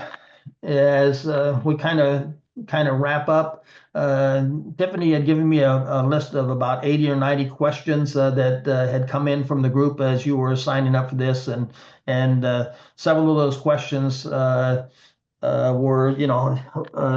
what kind of success have we had? And so I will tell you that I look back at my career, and some of the things that I'm really proud of and understand our lasting effects are the time that I spent with the city of San Diego. That program is alive and well. We started with 2 people in 1976. Now I believe they have 12 working on the safety, on the training side, and another half a dozen working on the safety side. Programs that we developed with the city of San Diego are still that we started in the water utilities department. We piloted in the water utilities department. Those are alive and well, and not only the water utilities department, but throughout the city of San Diego. One of the ones that I'm most proud of is the 20 years before our program started, we had 4 on-the-job fatalities. In the 50 years since, we've had none. So it really made it. That's one of the things that I take great pride in. The city is still committed to building their workforce. One of the programs that I started just before we left, Sue Mossberg, who's the executive director of the California Water AWWA, and I put together certification incentive pay program, and that program is alive and well and is helping us with our Invest in Yourself program with the city. At the college, we have built a program that's considered to be one of the best programs west of the Rockies. We've got the best facilities, so those are permanent things that are going to be around for a long time. And probably one of the ones that's a little bit more difficult to quantify is that people that we've worked with have risen through the ranks, and we've helped produce some of the next generation of leaders. For example, the general manager of Helix Water District is a former student, a former instructor. General manager at Pottery Dam is a former student. The general manager at the Encino Wastewater Plant, Sue Mossberger from AWWA, the executive director, is a former student, former instructor in our program. The director of water utilities for the city of San Diego has 2,000 employees. He holds an associate's degree in water treatment and an associate's degree in wastewater treatment from Cuyamaca College. So these are kind of the things that we're most proud of, as our graduates are not only moving and thriving, they're moving up and holding key positions within the water and wastewater industry in our region. Next slide. One of the things that I think is really key is that, and this is again one of the reasons that the work that WEEA is doing in this leadership roundtable is so essential, is that in this day and age, one of the biggest problems that we have out there, and one of the things that's causing all sorts of problems for us, is we don't have enough leaders. Many organizations now have managers, or they have administrators, or they have followers. They don't have leaders. And then people who are managers and administrators, especially administrators, they follow the rules and regulations and policies and procedures, and wherever you end up is where you're supposed to be because you followed all of the rules, regulations, and policies and procedures. That's not what we need. What we need leaders. We need leaders that have the knowledge, skills, and abilities to make things happen. So some of these skills are vision. So they see where we need to be, and they can articulate that where we need to be and motivate and build a team to achieve that. It's like John F. Kennedy. We're going to put a man on the moon within 10 years, and we did it. Where are those people now that have that vision? The Stephen Jobs type folks, the Steve Gates type folks, they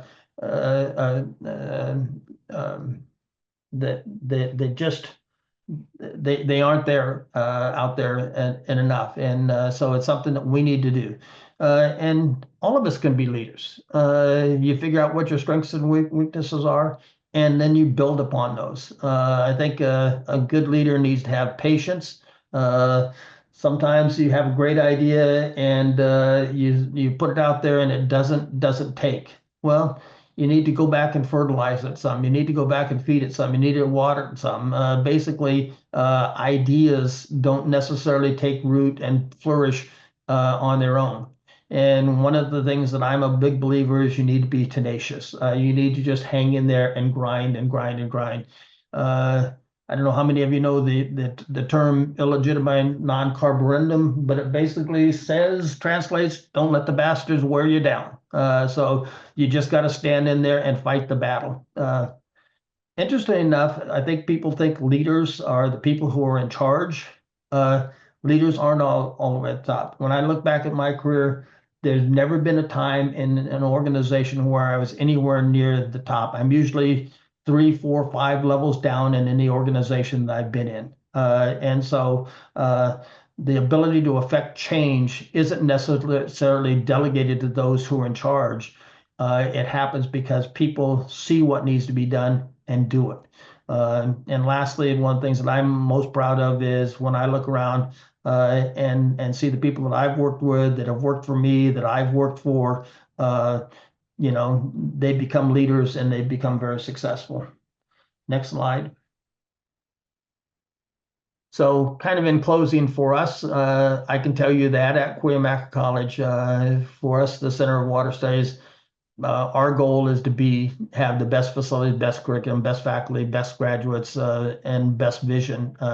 And we do that by being great partners for the water and wastewater works industry. So with that, if there are any questions or comments, I think we're right at the time where that's supposed to happen.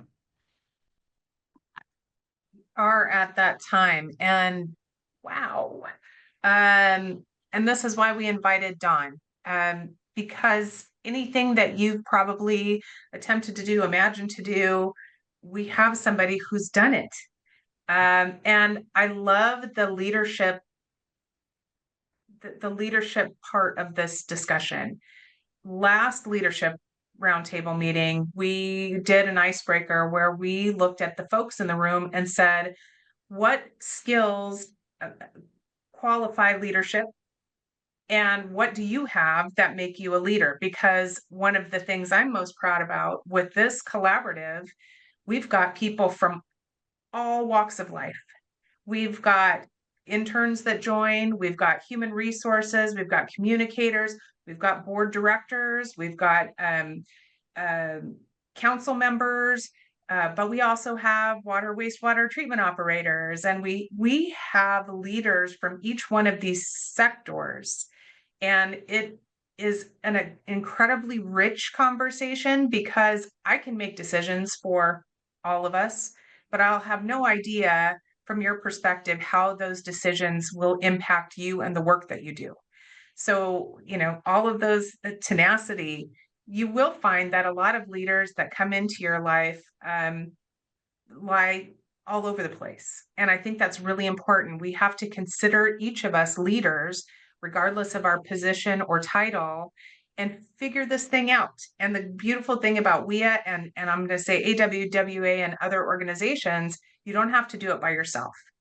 So leadership invites other people in to collaborate and share ideas, and then grows programs as successfully. Dawn is the epitome of a leader, willing to put aside, ego or for the greater good, willing to say, this is who I am. And I know that this doesn't, you may say, why am I speaking about DEI? But I've been known DEI my whole life. That's true leadership. I'm not going to carry the extra baggage to make me afraid to not speak up. So thank you for all that you've done, because you've created some very significant programs and initiatives that we can follow. So please raise your hand if you have a question for Dawn. Now is the time, or in the chat. Wonderful presentation. Thank you from Benita at Metropolitan. That was excellent. Thanks so much for all of the great information. I have a question, and we're going back to, because this has come up a lot, right? It's the soft skills or essential skills or leadership skills. You can call them a lot of different things. How are these integrated into your program when we know that at least 70%, and that number is probably higher, that the folks who get the jobs don't necessarily have the skills to keep the jobs? How do you integrate soft skills training into your programs? Yeah, I think we've developed we've always had an introduction to water and wastewater program, but we developed a new course called Career Pathways in Water, and that class basically teaches interview skills. We do mock interviews that teaches how to synthesize the information in your skills and showcase them best for putting together a resume in a job application. And so we mentor students through that process. Because this is also especially true for transitioning military personnel. We speak a very different language. We don't even speak English in the water utilities industry. I mean, when you say, we just last month had the American Water Works Association had a water education seminar at the college, very similar to what they've been doing for many years at San Diego Canyon College. Their program at San Diego Canyon College, that event last summer had 750 participants, primarily blue-collar workers. We replicated that program and downsized it. So our first one was on January the 15th. We had about 250 waterworks professionals for a day of professional development. And so we did a lot of mentoring in that process. And so these are kinds of things where we're doing. And again, instead of reinventing the wheel, we took basically the format that they had at San Diego Canyon College and replicated it down here. And so, those are skill building activities that we do.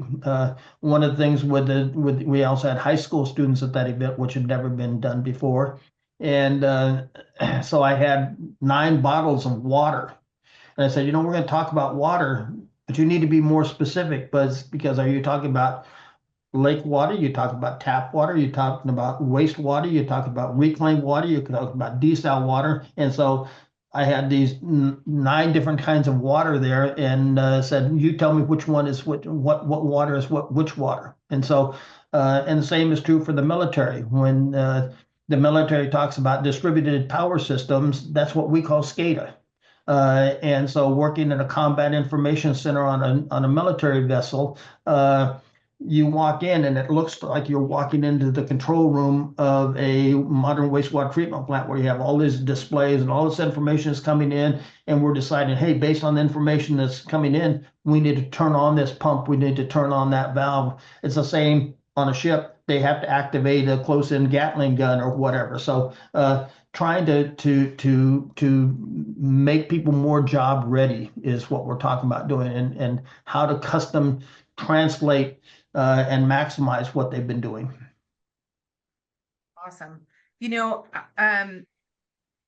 We had Dr. Matt Tessier from Linda Vista Innovation Center down in San Diego, who works very closely with you, talk about why K-12 career readiness is so important. And I think a lot of agencies, as you've mentioned, really focus on the elementary school programs, and they introduce water from a science lens, which is great.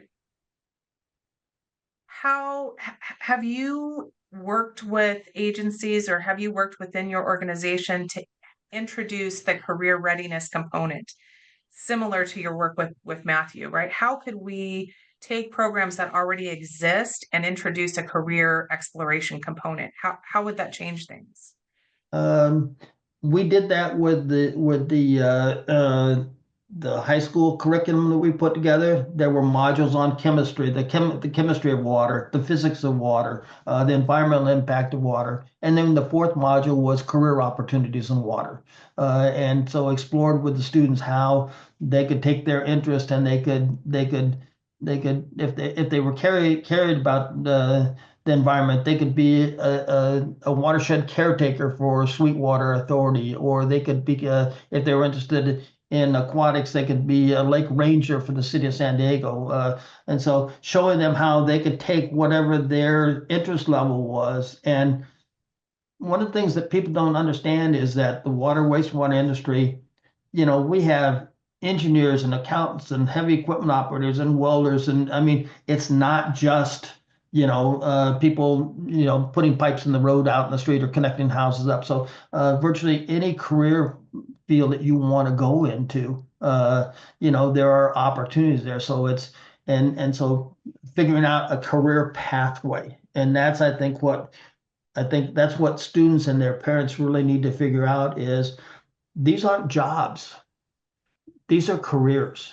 And during my career, I went a number of different directions. I went back to school multiple times during my career and got different education and different background. I wanted to be a high school coach and a geography teacher until I stumbled into the water industry.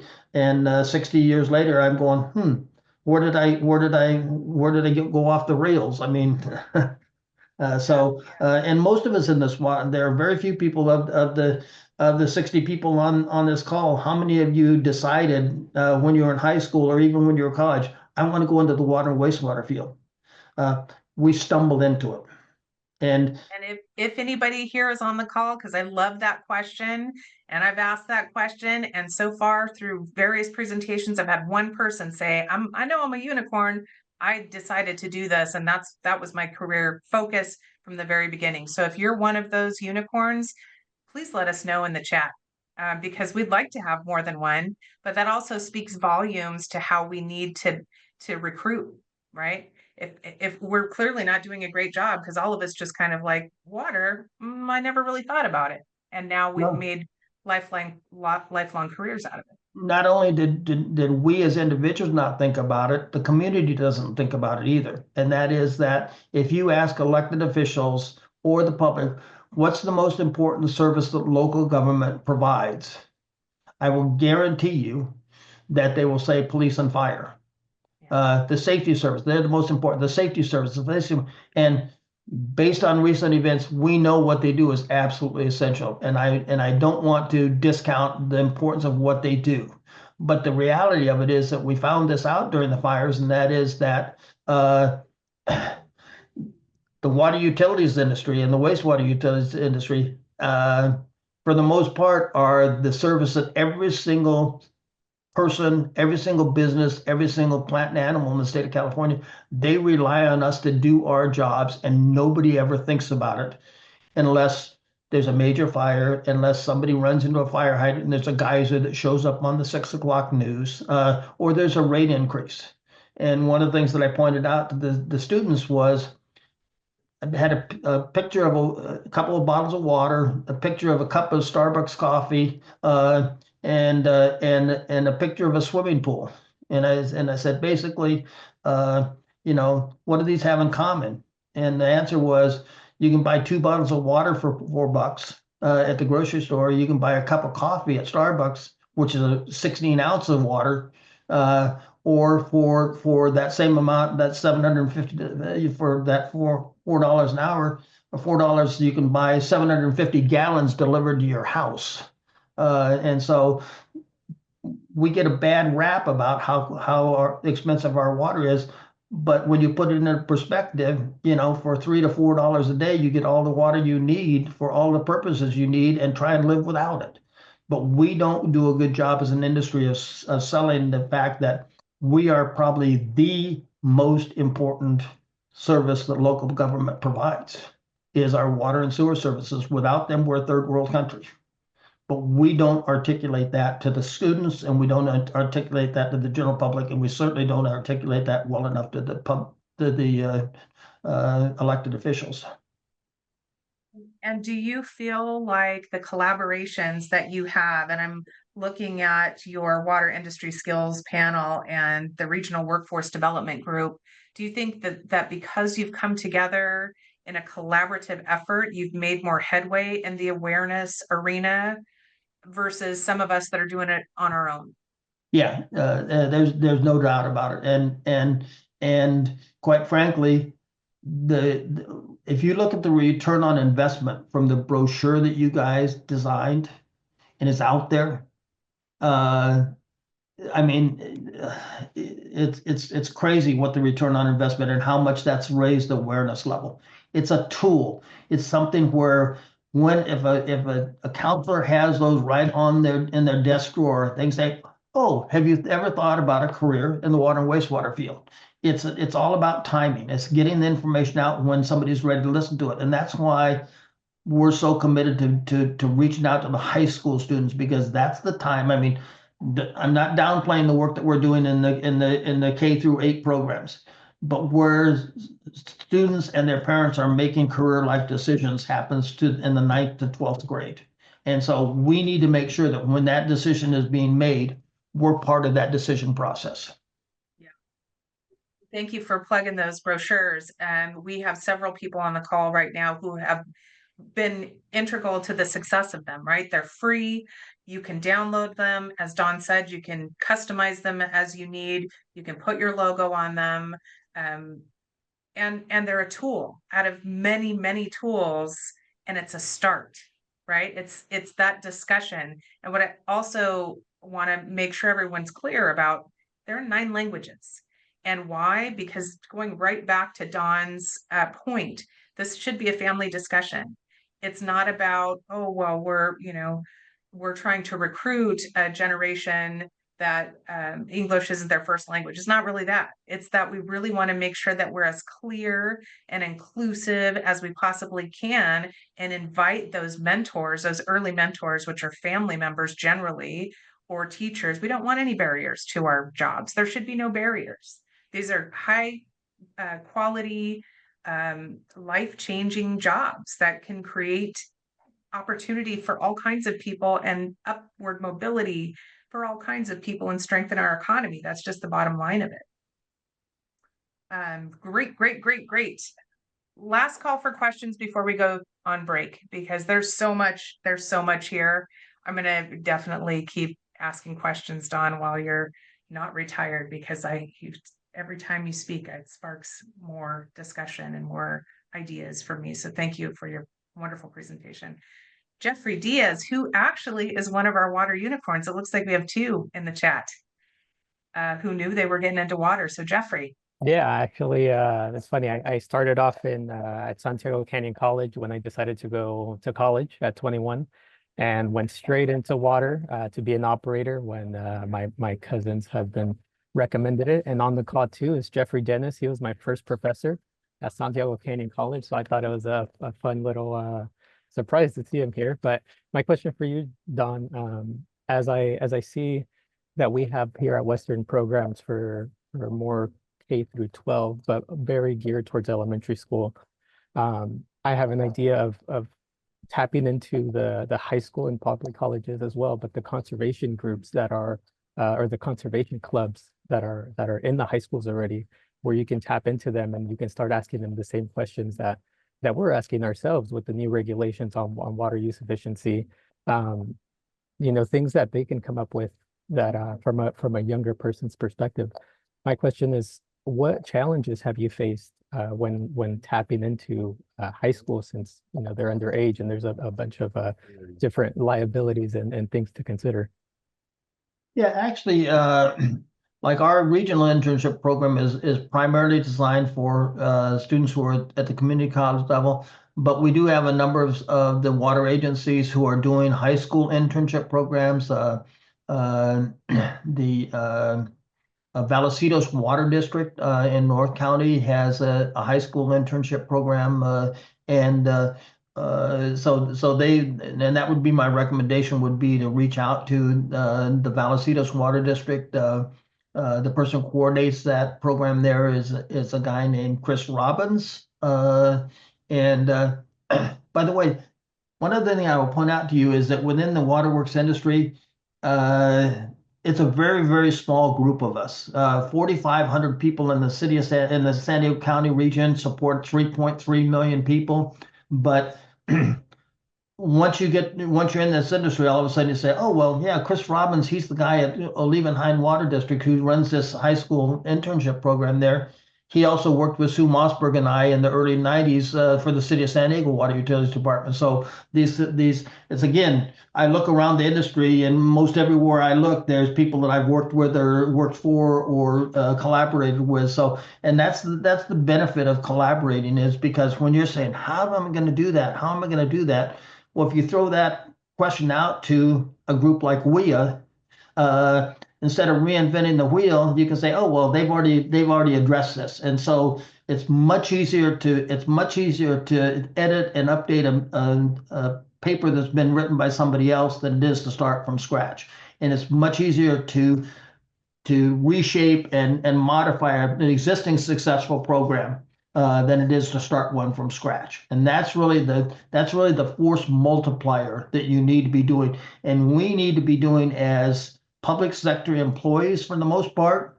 We need to maximize the investment that the public is making in our salaries by working efficiently and effectively. And we do that by working collaboratively and borrowing from others and building something to the next level. And so collaboration is so critical to us working effectively right now. Well, thank you. Jeffrey, for your information, our next presenter for the next Leadership Roundtable meeting is Eastern Municipal Water District, who has their high school CTE program, and they also have curricula that they developed that they're going to be talking about. So definitely join us for that. You're one of our sponsors. You can reach out to me anytime with your questions, and I will help you find answers from the larger collaborative if you need it. So thank you for that. Awesome. Thanks, Tiffany. Yeah. Walter. Can you hear me okay? Yes. Hi, this is sort of, I put something, you required a question when you registered, and so this is sort of a takeoff on that. And I've been thinking, you know, I'm retired now, but after 2 weeks, but I was thinking, Don, in your experience working with different water agencies, and in our case, well, Water and Power is a dual utility like some of the other local city utilities, which will cover water and energy. In your experience with some of the agencies, especially big ones like San Diego, you know, Water Authority, I guess would be an example. Do you have a paradigm, or you see where there's examples of where the best sort of where the management might be when you deal with school to work? Because I know we have Water and Power had, you know, employee recruitment. It's got the center of training, a combined situation between the union and Water and Power. My area in education and communications had a piece of it, but you know, and then we have a DEI group that's involved with a lot of that too. So I wasn't sure. That's a Water and Power, but I was wondering, in your experience, where some of the more effective programs are that are putting these types of programs together, basically called School to Work.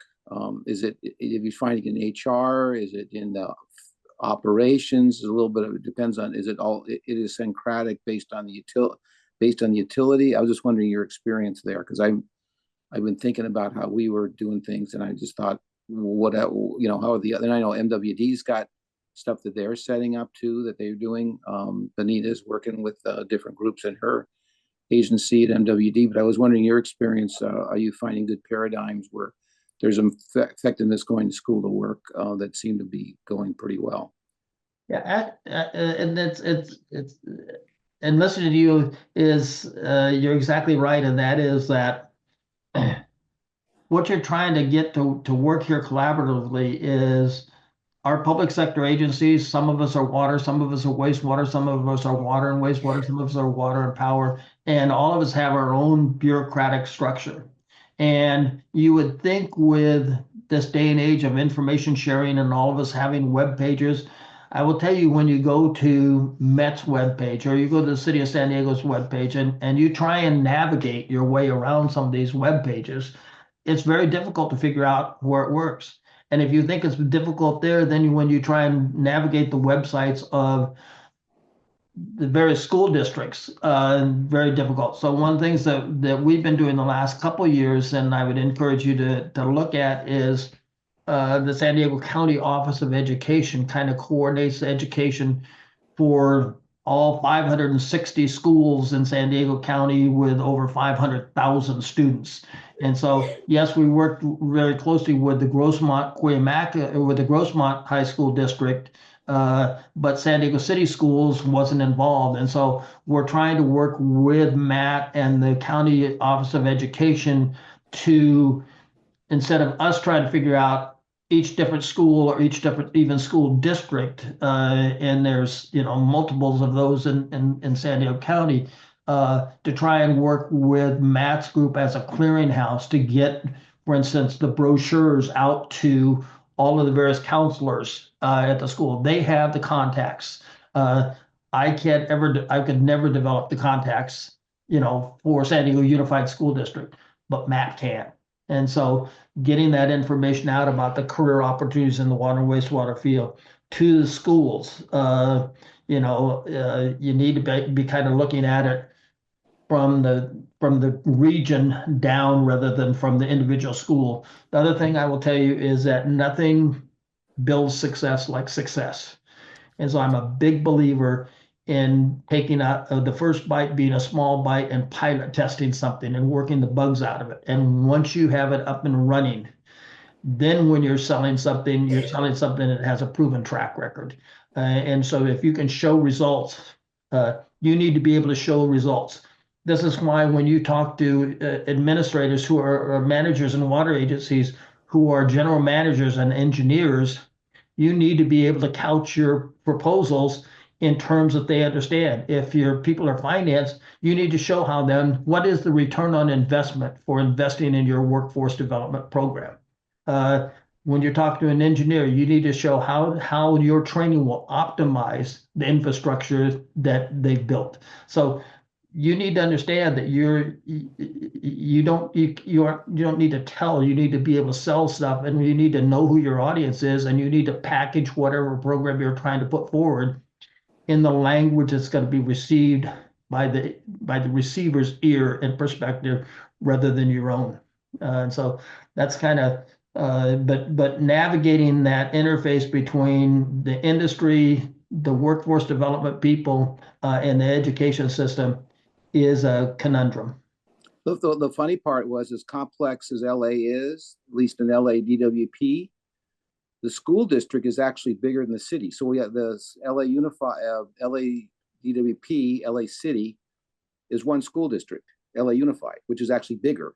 Believe it or not, it's got more school. It's got an Edison area. So that part of it is, because they don't, at least in my experience, I didn't do a lot with the county. Mostly we did stuff with LA Unified. So that part, I was more concerned about within the agencies, how they're, because like I said, maybe it's a little bit like the colleges, because they have different departments and they all have their own authority. So I think that was part of what's going on there. But that was just kind of figuring out, okay, so MWD's got a system, San Diego, it's got a little water, it's got a system.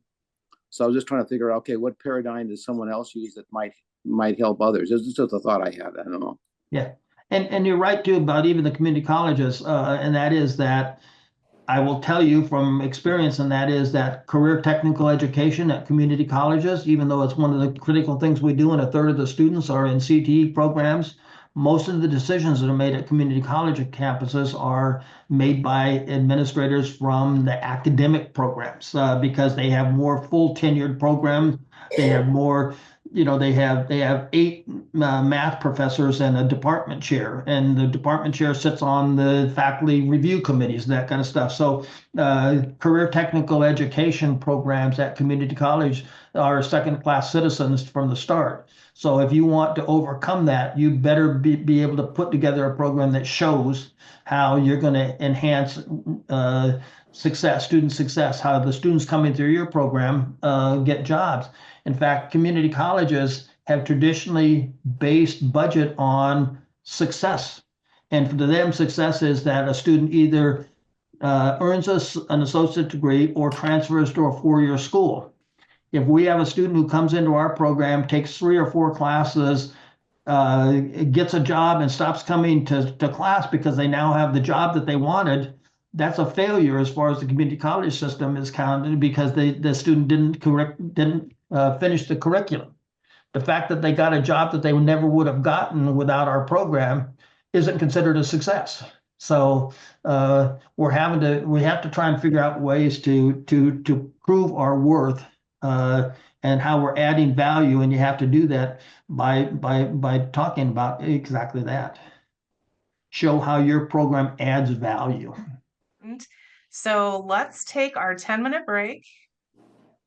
Let me pull this up for everybody.